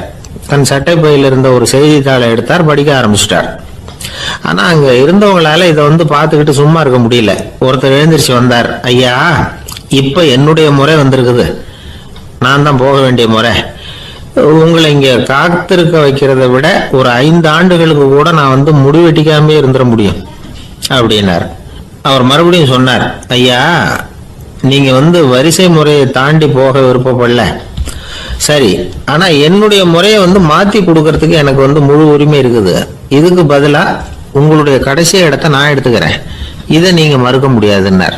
அங்க இருந்த மற்றவங்களும் இதை ஒரு மனசா வற்புறுத்த ஆரம்பிச்சிட்டாங்க. அந்த பெரிய மனிதர் பார்த்தார், சரின்னு கடைசியா ஒத்துக்கிட்டார். அவர் யார் தெரியுமா? அவர் தான் மாவீரர் லெனின். ரஷ்யாவில் கிரெம்ளின் சிகை அலங்கார கூடத்துல தான் இது நடந்தது. எல்லாரும் இந்நாட்டு மன்னர்கள்னு வாயளவுல பேசுறதுல என்ன பிரயோஜனம்? நாம எல்லாரும் சமம்ங்கிறத நடைமுறையில கடைபிடிச்சு காட்டினவங்க கொஞ்சம் பேர் தான். அவங்கள ஒருத்தர் தான் லெனின். வரிசையில் நின்று வர்றதுங்கிறது ஒரு சிறந்த பண்பு, உயர்ந்த பண்பு. இன்னைக்கு பல இடங்கள்ல அது நமக்கு தேவைப்படுது. ஒரு ரேஷன் கடைவாசல், கடை திறக்கிறதுக்கு முன்னாடியே எல்லாரும் வரிசையில் நின்றுட்டாங்க. கடைசியா வந்த ஒருத்தர் கியூவில் முன்னாடி போறதுக்கு முயற்சி பண்றார். ஏற்கனவே நின்றுட்டு இருக்கிறவங்க அவரை முன்னாடி போறதுக்கு விட மாட்டேங்கிறாங்க. கடைசியா போய் நில்லையா அப்படின்னு எல்லாரும் கத்துறாங்க.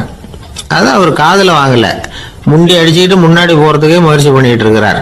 எல்லாரும் சேர்ந்து அவரை வலுக்கட்டாயமா இழுத்து கொண்டாந்து பின்னாடி கொண்டு போய் நிறுத்திவிட்டாங்க.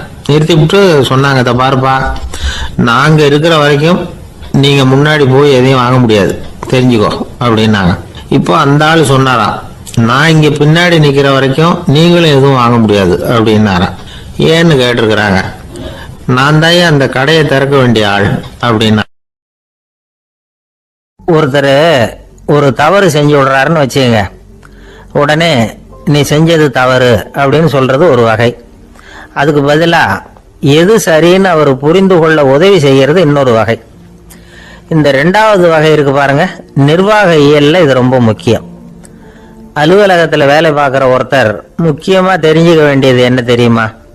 சக ஊழியர்கள் கிட்ட எப்படி பழகணும், மேலதிகாரிகள் கிட்ட எப்படி பழகணும், தனக்கு கீழே வேலை செய்யறவங்க கிட்ட எப்படி பழகணும், வாடிக்கையாளர்கள் கிட்ட எப்படி பழகணும், இவங்க எல்லார்கிட்டையும் செம்மையான உறவை ஏற்படுத்திக்கிறது எப்படி, இதெல்லாம் சொல்லி கொடுக்குற பாடம் தான் இன்டர் பர்சனல் ஸ்கில், திறமையான உறவு அப்படிங்கிறது.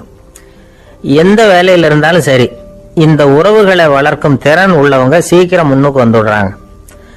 மற்றவங்க கிட்ட உறவை பலப்படுத்திக்கிறது எப்படி அப்படின்னு தெரிஞ்சுக்கிட்டோம்னா எந்த ஒரு தடையையும் சுலபமா தாண்டி செய்யற தொழில முன்னுக்கு வந்துடலாம்.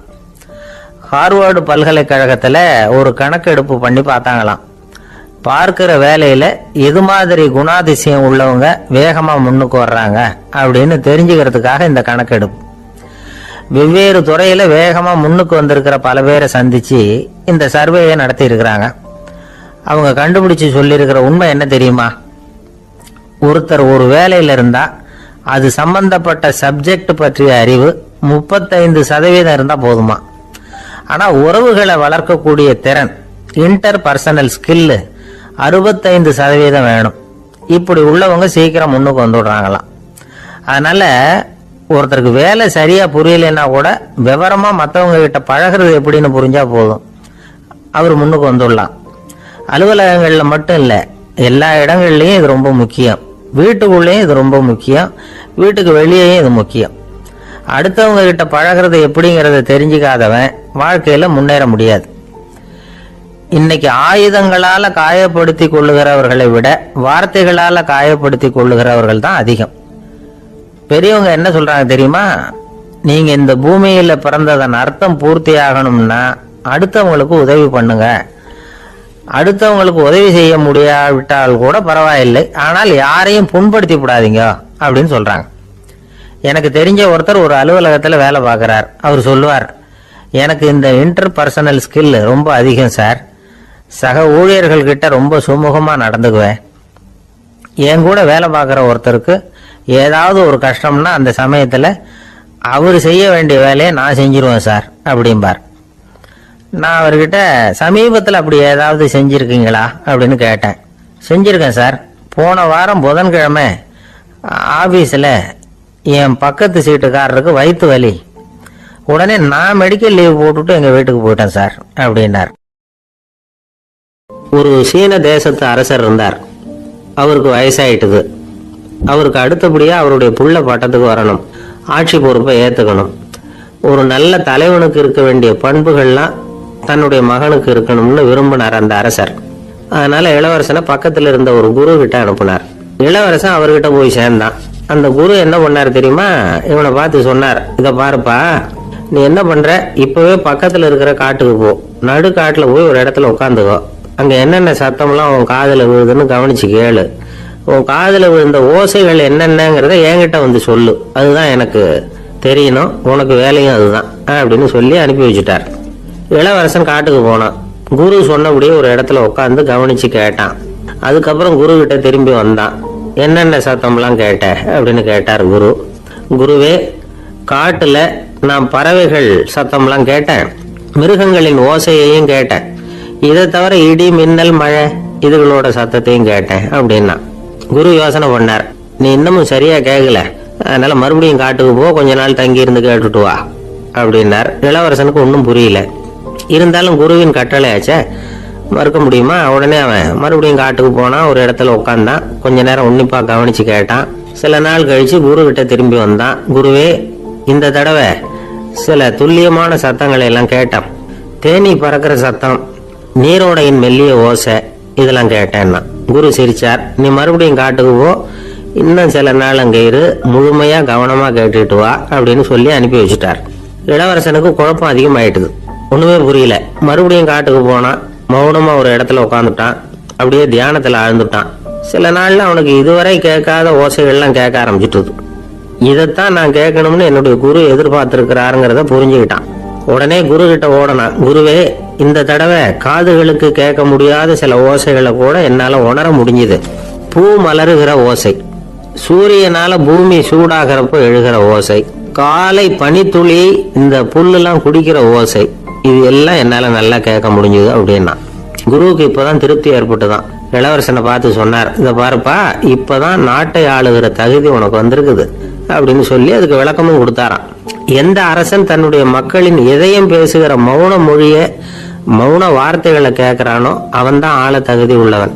எந்த அரசன் தன்னுடைய மக்களின் உணர்ச்சிகளை உண்மையா உணர்றானோ அவன் தான் முதன்மையான அரசன். போலி வார்த்தைகளை மட்டும் கேட்டுட்டு பல மௌன ராகங்களை காதுல வாங்கிக்காதவன் அரசனே இல்லை. எந்த நாட்டுல எப்போ ஒரு அரசன் தன்னுடைய மக்களின் உணர்ச்சிகளை கேட்க மறுக்கிறானோ அன்னையிலிருந்தே அந்த நாடு அழிய தொடங்குது அப்படின்னு அர்த்தம். இதுதான் அந்த குரு இளவரசனுக்கு போதிச்சது.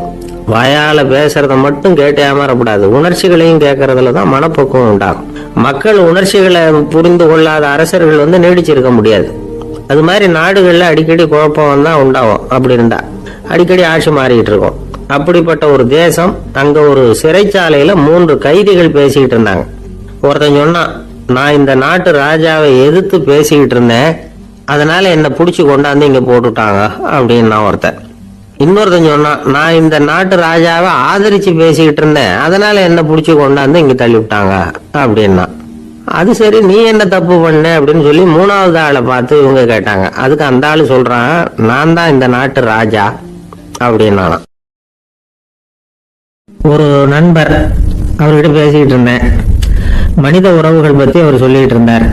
அமெரிக்காவில் தந்தை மகன் உறவு எப்படி இருக்கு அப்படிங்கிறத விளக்கறதுக்கு அவர் ஒரு கதையை சொன்னார். ஒரு அப்பா பகல் பூராவும் அலுவலகத்தில் வேலை, ஓடி ஆடி உழைச்சிக்கிட்டு களைச்சி போய் ராத்திரி 10 மணிக்கு மேலே வீடு திரும்பினான். வீட்டு வாசல்ல அவரோட மகன் காத்துக்கிட்டு இருக்கிறான், இன்னமும் தூங்கலை. அப்பா வாசல்லையே தடுத்து நிறுத்தி, அப்பா உனக்கு சம்பளம் எவ்வளவு அப்படின்னு கேட்குறான். ஏற்கனவே ஆபீஸ் பிரச்சனைகளால் அழுத்து போய் திரும்புகிற அப்பாவுக்கு கோவம் வந்துடுச்சு.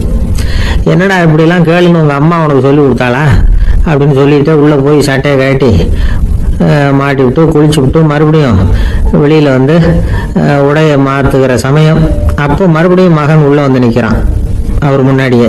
அப்பா உனக்கு எவ்வளவு சம்பளங்கிறான் மறுபடியும். அப்பாவுக்கு எரிச்சல் அதிகமாயிட்டுது. மணிக்கு $20 போதுமா அப்படின்னார்.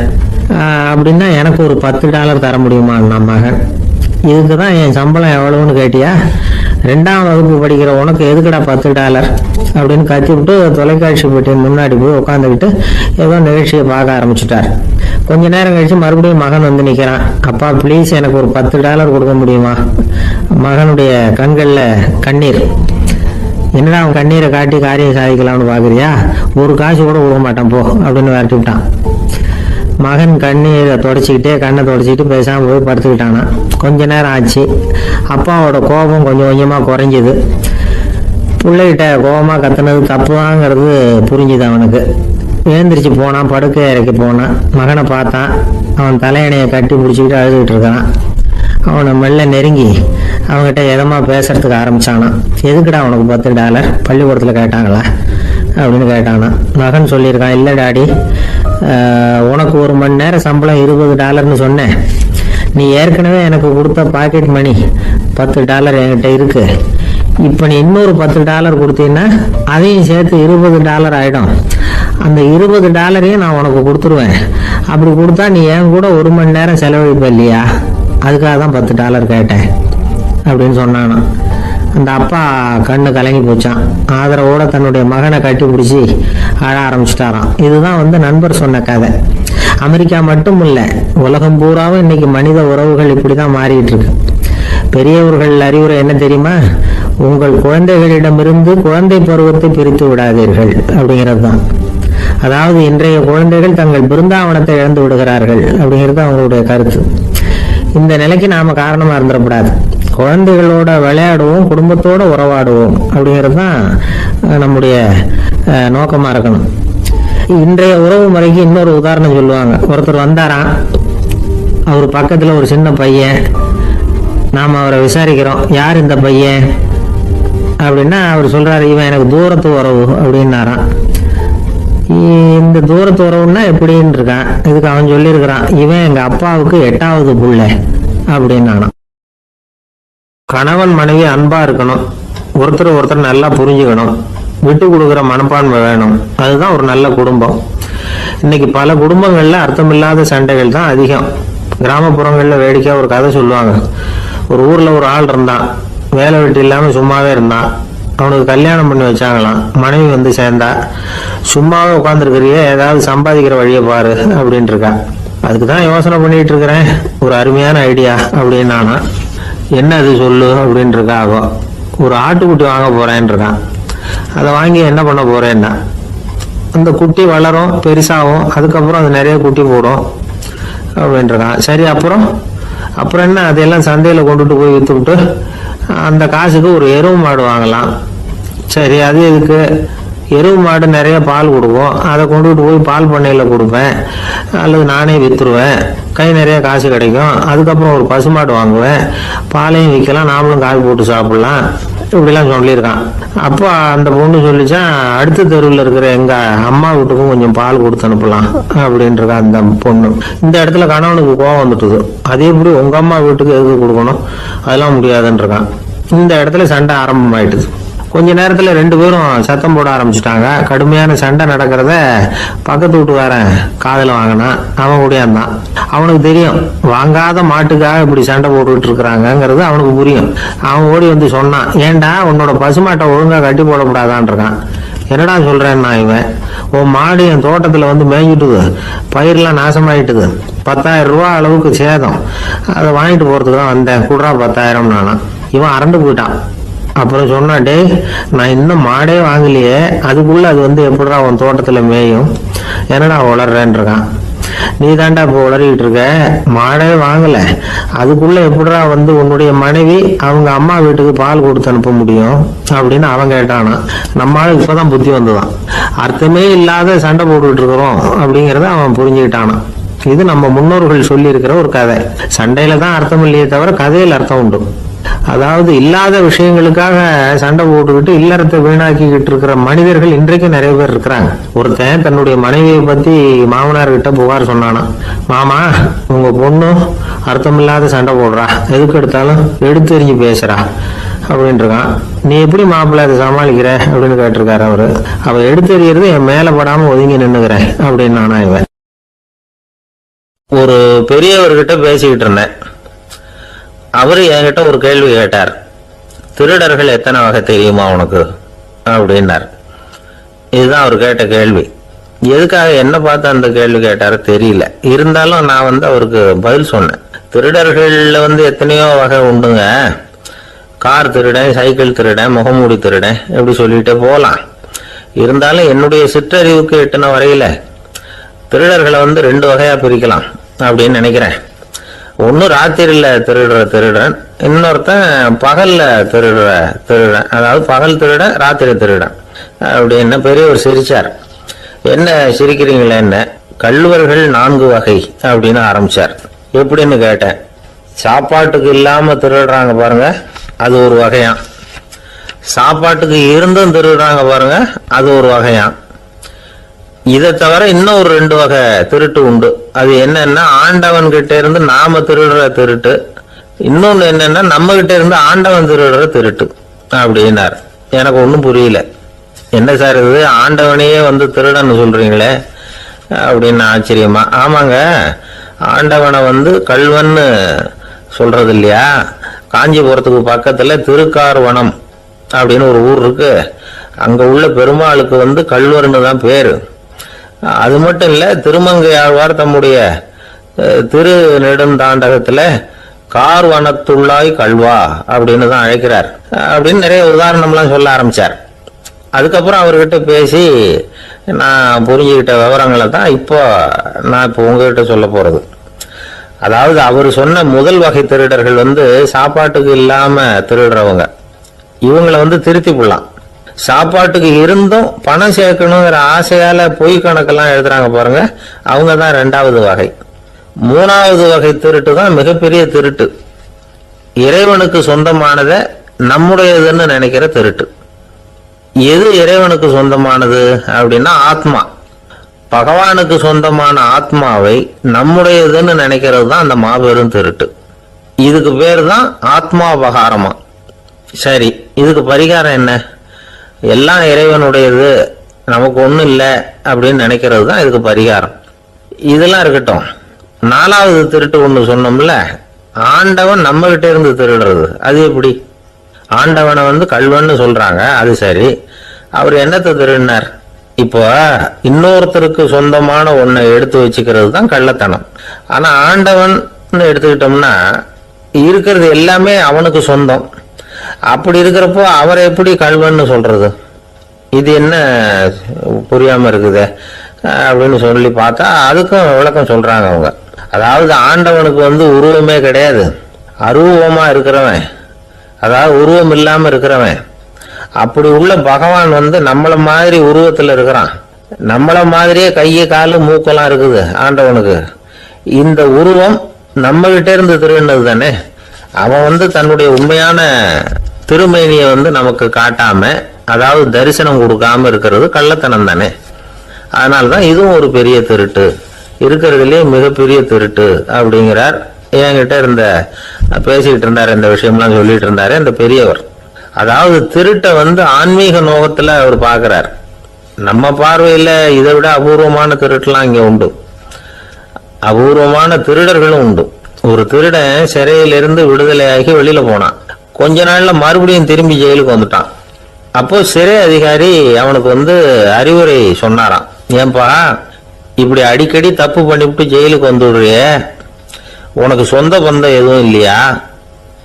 உனக்கு அப்பா அண்ணன் தம்பிகள் அவங்க கூட எல்லாம் சேர்ந்து வாழணுங்கிற ஆசை இல்லையா அப்படின்னு கேட்டிருக்காரு. அவங்களோட சேர்ந்து வாழணுங்கிற ஆசை எனக்கு நிறைய உண்டுங்க சார் அப்படின்னு அவன். அப்புறம் எதுக்கு இப்படி ஜெயிலுக்கு வந்துடுற அப்படின்னாரான் அவரு. அவங்க எல்லாருமே இங்கே தானே சார் இருக்காங்க அப்படின்னு அவன். ஒரு ஊர்ல ஒரு துறவி இருந்தார், புத்த சமய துறவி. அந்த ஊர் மன்னன் அவரை பத்தி கேள்விப்பட்டிருக்கான். ஒரு நாள் புறப்பட்டு போனான், துறவியின் பாதங்களை தொட்டு வணங்கினான். அதுக்கப்புறம் சொன்னான், ஐயா நான் உங்களை அரண்மனைக்கு அழைச்சிட்டு போறதுக்காக வந்திருக்கிறேன், இனிமே நீங்க இங்க எதுக்கு இருக்கணும் அப்படின்னு அவன் மனசுக்குள்ள என்ன நினைப்புன்னா, இவர் எங்க வர போறாரு, நான் ரொம்ப எளிமையானவன், எனக்கு எதுக்கு அரண்மனை வாசம்னு சொல்லி விடுவார் அப்படின்னு நினைச்சிருக்கான். ஆனா அந்த துறவி என்ன பண்ணாரு தெரியுமா? அப்படியா, சரி போகலாம், வா போய் ஒரு ரகத்தை கொண்டுட்டு வா, அரண்மனைக்கு போகும்போது அதுக்கு தகுந்த மாதிரி ஆடம்பரமா போகணும் அப்படின்னு விட்டாரான். துறவி இப்படி சொன்னதும் அந்த மன்னனுக்கு மனசுக்குள்ள சந்தேகம் வந்துட்டுது. இவர் உண்மையிலேயே துறவி தானா, ஏமாத்து பேர் வழி மாதிரி தெரியுதே அப்படின்னு நினைச்சிருக்கான். இருந்தாலும் இனிமே என்ன பண்றது, சொல்லியாச்சு. ரதத்தை கொண்டுட்டு வந்தான். துறவி ஏறி உட்கார்ந்தார். பக்கத்துல ராஜா, அவரு ரொம்ப உற்சாகமா வரார். இவன் ரொம்ப சோர்ந்து போய் வரான். துறவி மரத்தடியிலேயே வாழ்ந்து பழக்கப்பட்டவர், அரண்மனையில எளிமையா ஒரு இடத்துல உட்காந்துக்குவார் அப்படின்னு நினைச்சான். ஆனா அப்படி இல்லை. அரண்மனைக்கு வந்த உடனே அந்த துறவி அதை கொண்டுட்டு வா இதை கொண்டுட்டு வான்னு சொல்லி உத்தரவு போட ஆரம்பிச்சுட்டார். அரண்மனையில இருந்தா அரசன மாதிரி இருக்கணும் அப்படிங்கிறார். ராத்திரி பூரா சௌரியமா தூங்கினார். பகல்ல அரண்மனை தோட்டத்துல உலாவ வேண்டியது, நீச்சல் குளத்துல குளிக்க வேண்டியது, இப்படியே பொழுது போக்கிட்டு இருக்கிறார். அந்த அரண்மனையில துறவி மகிழ்ச்சியா இருக்கிறார். மன்னனால அப்படி இருக்க முடியல. அவருக்கு எந்த கவலையும் இல்லை, இவனுக்கு அரசாங்க கவலைகள். துறவி அப்படி இருக்கிறத இவனால தாங்கிக்க முடியல. ஒரு நாள் அவர்கிட்டே போய், நான் உங்ககிட்ட கொஞ்சம் பேசணும் நானா. துறவி பார்த்தார். நான் இந்த அரண்மனைக்கு வரும்பொழுதே நீ என்னமோ என்கிட்ட கேட்கணும்னு நினைச்ச, ஏன் கால தாமதம், நீ அனாவசியமா உன்னையே தொந்தரவு பண்ணிட்டு இருக்கிற, நீ கவலையா இருக்கேங்கிறது எனக்கு புரியுது. நான் மரத்தடியில இருந்தப்போ கூட என்னை அடிக்கடி சந்திச்சுக்கிட்டு இருப்ப, ஏதாவது விளக்கம் கேட்கறது உண்டு. இங்க வந்த பிறகு என்னை சந்திக்கிறது கூட அபூர்வமா போயிட்டுது. நீ இப்போ என்ன கேட்க போறேங்கிறது எனக்கு தெரியும், இருந்தாலும் கேள் அப்படின்னாராம். வேற ஒண்ணும் இல்லைங்க, இப்போ உங்களுக்கும் எனக்கு என்ன வித்தியாசம், 2 பேரும் அரண்மனையில தான் இருக்கிறோம். நீங்க மகிழ்ச்சியா இருக்கிறீங்க, நான் அப்படி இருக்க முடியல. இவ்வளவுக்கும் நீங்க முன்னாடி இருந்தது மாதிரி இல்லை. தினமும் தங்க தேர் கேட்கறீங்க, உயர்தரமான ஆடைகள் அணிகிறீங்க, சுவையான சாப்பாடு. இப்படி இருக்கிறப்போ உங்களுக்கு எனக்கு என்ன வித்தியாசம்? இதுதான் மன்னனுடைய கேள்வி. இதுக்கு பதில் சொல்றேன், என் கூட புறப்பட்டு வா, இந்த நகரத்துக்கு வெளியில போவோம் அப்படின்னு சொல்லி அரசனை கூப்பிட்டுக்கிட்டு ஊர் எல்லைக்கு சேர்ந்தார் துறவி. அங்க போய் சொன்னார், இத பாருப்பா, இந்த இடத்த தான் தேடிட்டு இருந்தேன், இனிமே நான் திரும்பி வர போறதில்ல, நீ என்னோட வர்றியா திரும்பி போறியா அப்படின்னார். நான் எப்படிங்க உங்க கூட வர முடியும், என்னுடைய நாடு, என்னுடைய சொத்துக்கள், மனைவி மக்கள் எல்லாத்தையும் விட்டுட்டு எப்படிங்க வர்றதுன்னா. இப்ப அந்த துறவி சொன்னார், இப்ப வித்தியாசத்தை தெரிஞ்சுக்கிட்டியா, நான் அரண்மனையில் இருந்தேன், எல்லா வித பொருள்களும் உடையவனா இருந்தேன், ஆனா எதையும் சொந்தம் கொண்டாடுறவனா இருக்கல. ஆனா நீ அப்படி இல்லை, எல்லாத்தையும் சொந்தம் கொண்டாடிட்டு இருக்கிற, இதுதான் நமக்குள்ள வித்தியாசம் அப்படின்னு சொன்னார். அரண்மனை ஆடைகளை அப்படியே கலைஞர் அரசங்கிட்ட கொடுத்தார். உன்னுடைய ஆடைகளை நீயே வச்சுக்கோன்னார். அவர் பாட்டுக்கு நடந்து போனார், திரும்பியே பார்க்கல. அரசனுக்கு அப்பதான் தன்னுடைய அறியாமை விளங்குச்சான். இதுல இருந்து நாம புரிஞ்சுக்க வேண்டியது என்னன்னா, இந்த உலகத்துல எத்தனையோ பொருள்கள், அதையெல்லாம் முறையா பயன்படுத்தினா மகிழ்ச்சி, அதை விட்டுட்டு அதுக்கெல்லாம் சொந்தம் கொண்டாட ஆரம்பிச்சா கவலை. நம்ம ஆட்கள் சொந்தம் கொண்டாடுற விதமே தனி. ஒரு ஆளு இன்னொருத்தங்கிட்ட ஒரு கொடை கடன் வாங்கியிருந்தான், திருப்பி கொடுக்கல. கொடையை கொடுத்தவன் கேட்டான், என்கிட்ட கடன் வாங்கினிய கொடை, அதை கொஞ்சம் திருப்பி தர்றியான்னா. அது உனக்கு இப்போ அவசரமா தேவைப்படுதா அப்படின்னு கேட்டான் இவன். எனக்கு தேவைப்படல, அந்த கொடையை நான் யாருகிட்ட வாங்கியிருந்தேனோ அவனுக்கு இப்போ அது அவசரமா தேவைப்படுது அப்படின்னு நானும் அந்த ஆள். ஒரு ஊர்ல ஒரு புகழ்பெற்ற பத்திரிகையாளர் இருந்தார். அவர் ஒரு நாள் திடீர்னு இறந்து போயிட்டார். அதுக்கப்புறம் நேரா சொர்க்கத்துக்கு போனார். சொர்க்கத்தின் வாசல்ல நின்றுகிட்டு இருந்த ஒருத்தர் அவரை தடுத்தார். இத பாரு, ஏற்கனவே இங்க 12 பத்திரிகையாளர்கள் இருக்கிறாங்க, அவங்களுக்கே இங்க வேலை இல்லை. அதுக்கு என்ன காரணம்னா, சொர்க்கத்துல திடுக்கிடும் செய்திகள்லாம் ஒன்றும் கிடையாது. அப்படி என்ன இருக்க போகுதுங்க, இங்க எல்லாம் அது ஒழுங்கா நடந்துகிட்டு இருக்கோம். எல்லாம் ஒழுங்கா நடந்தா பத்திரிகைகளுக்கு சுவாரஸ்யமான கொலை கொள்ளை தீ வைப்பு இது மாதிரி எதுவும் இங்க இல்லை. ஏற்கனவே இங்க இருக்கிறவங்க எல்லாரும் மரத்தடியில் உட்காந்துக்கிட்டு தியானம் பண்ணிட்டு இருக்கிறாங்க. அந்த ஒரே செய்தி தான் தினமும் இங்க வந்துகிட்டு இருக்குது. அதை படிக்கிறதுக்கே இங்க ஆள் கிடையாது. அதனால நான் என்ன சொல்றேன்னா, நீ பேசாம நரகத்துக்கே போயிடு. அங்க எவ்வளவோ நிகழ்ச்சிகள் நடந்துகிட்டு இருக்கு. அங்கதான் அதிகமான பத்திரிகையாளர்கள் தேவைப்படுறாங்க. அங்க உனக்கு நிறைய வேலை இருக்கும். அதை செய்யறதில்ல, நீயும் மகிழ்ச்சியா இருக்கலாம் அப்படின்னு சொன்னாராம். அங்க அந்த சொர்க்கத்தின் வாசல்ல நின்றுகிட்டு இருந்தவர். இந்த பத்திரிகையாளர் அங்கேயே நின்று கொஞ்சம் யோசனை பண்ணார். இவருக்கு சொர்க்கத்திலே இருக்கணும்னு தான் ஆசை. அதனால மெதுவா அவர்கிட்ட பேசினாராம். ஐயா, என்ன ஒரு 24 மணி நேரம் இங்க உள்ள இருக்கிறதுக்கு அனுமதி கொடுங்க. இங்க இருக்கிற பல பத்திரிகையாளர்களை எனக்கு தெரியும். அவங்கள சில பேரை சமாதானப்படுத்தி மெதுவா பேசி நரகத்துக்கு அனுப்பி வச்சுடுறேன். நான் இங்க இருந்துக்கிறேன். உங்க கணக்குப்படி 12 பேருக்கு மேல இங்க தாண்டாது, அப்படி பாத்துக்கிறேன் அப்படின்னாராம். அவரும் யோசனை பண்ணி பார்த்துட்டு, சரி அப்படியே உனக்கு அனுமதி கொடுக்குறேன், ஆனா ஒரு விஷயம், 24 மணி நேரம் தான் அனுமதி, அதுக்குள்ள எல்லாம் நடக்கணும் அப்படின்னு இருக்காரு. சரின்னு சொல்லிவிட்டு இந்த பத்திரிகையாளர் உள்ள போனார். யோசனை பண்ணார். திட்டம் போட்டு ஒரு பொருளையை கிளப்பி விட்டார். சக பத்திரிகையாளர்கள் எல்லாம் கூப்பிட்டு சொன்னாராம், இந்த பாருங்க, நரகத்துல ஒரு பெரிய தினசரி பேப்பரை கொண்டுகிட்டு வர்றதுக்காக திட்டம் போட்டுக்கிட்டு இருக்காங்க. அதுக்கு பல அதிகாரிகள் தேவைப்படுறாங்க. நிறைய சம்பளம் கிடைக்கும். யார் யாரெல்லாம் நரகத்துக்கு போக ஆசைப்படுறாங்களோ அவங்க எல்லாம் போகலாம் அப்படின்னு ஒரு பொருளையை கிளப்பி விட்டார். 24 மணி நேரம் கழிச்சு வாசல் பக்கம் போனார். அங்க இருந்தவர்கிட்ட எத்தனை பேர் வெளியேறினாங்கன்னு விசாரிச்சாராம். அப்போ அவர் இவரை, நீ வெளியே போகக்கூடாது, முதல்ல உள்ளதான் இருக்கணும் அப்படின்னு தடுத்தாராம். அப்புறம் சொன்னாராம், நீ சொன்ன செய்தியை கேட்டதும் இங்க இருந்த எல்லா பத்திரிகையாளர்களுமே நரகத்துக்கு போயிட்டாங்கப்பா, உள்ள யாருமே இல்லை, அதனால நீ உள்ளே இருக்கலாம் அப்படின்னாராம். இதை கேட்டதும் இந்த பத்திரிகையாளரே குழம்பி போயிட்டார். ஒருவேளை உண்மையிலேயே நரகத்துல புதுசா பத்திரிகை ஏதாவது ஆரம்பிக்க போறாங்களோ அப்படின்னு அவரே நினைக்க ஆரம்பிச்சிட்டாராம். அப்புறம் சொன்னாராம், ஐயா என்னை விட்டுருங்க, நான் நரகத்துக்கே போயிடுறேன், அங்க ஏதோ விசேஷம் இருக்கணும் அப்படின்னாராம். இல்லைன்னா இத்தனை பேரும் ஒட்டுமொத்தமா அங்க போறதுக்கு சான்ஸே இல்லை, என்ன தடுக்காதீங்கன்னு கெஞ்ச ஆரம்பிச்சுட்டாராம். மற்றவங்க நம்பணுங்கிறதுக்காக ஒரு பொருளையை கிளப்பி விட்டார். கடைசியில தானே அந்த பொருளைக்கு ஆளாயிட்டார். அதாவது பிறரை ஏமாற்றிய அவரது மனம் கடைசியில் அவரையே ஏமாற்ற ஆரம்பிச்சுட்டு பாருங்க. நீங்க இப்படி அடுத்தவங்களை ஏமாத்துறதுக்கு உங்க மனசை பழக்கப்படுத்துறீங்க, ஆனா கடைசியில் அதனால நீங்களே ஏமாற்றப்படுகிறீர்கள் அப்படிங்கிறது பெரியவர்களுடைய புத்திமதி. அதனால உங்க மனசுகிட்ட ரொம்ப எச்சரிக்கையா இருங்கோ அப்படிங்கிறாங்க. நம்ம ஆளுங்க அங்க போய் என்ன சொல்லுவாங்கன்னா, இந்த மாதிரி அங்க போகாத இங்க போகாதன்னு பயமுறுத்துறது உண்டு. சில பேர் அங்க பேய் இருக்குது, பிசாசு இருக்கு அப்படின்னு பொருளையை கிளப்பி விடுறது உண்டு. இருட்டு நேரம் காட்டு வழியா ஒருத்தன் போயிட்டு இருக்கிறான். அங்க பேய் பிசாசு நடமாட்டம் இருக்கிறதாக வதந்தி. இவன் பயந்துகிட்டே வேகமா போறான். காடு முடிஞ்சு மெயின் ரோட்டுக்கு வந்து சேர்ந்தான். அப்பாடா, ஒரு பஸ் நின்றுட்டு இருக்கு தனியா, இருட்டுல லேசா தெரிஞ்சது. ஓடி போய் ஏறி உள்ள உட்காந்துக்கிட்டான். பயந்துகிட்டே போனவன் அப்புறம் தான் தெரியுது உள்ள யாருமே இல்லை, டிரைவரும் இல்லை, கண்டக்டரும் இல்லை, வேற யாரும் இல்லை. இவனுக்கு பேய் பயம் அதிகமா கூட்டுது. ஏன்னா நடு ராத்திரி இந்த நேரம் பார்த்து அந்த பஸ் தானே நகர ஆரம்பிச்சுதான். இவனுக்கு இன்னும் பயம் அதிகமா கூட்டுது. ஏன்னா டிரைவர் சீட்டு காலியா இருக்கு, பஸ் நகருது. இவன் உடம்பு பூரா நடுங்க ஆரம்பிச்சுட்டு வீல்னு கத்தலாமான்னு பார்த்தான். அந்த நேரம் பார்த்து அவன் தோல்ல ஒரு கை விழுந்துதான்.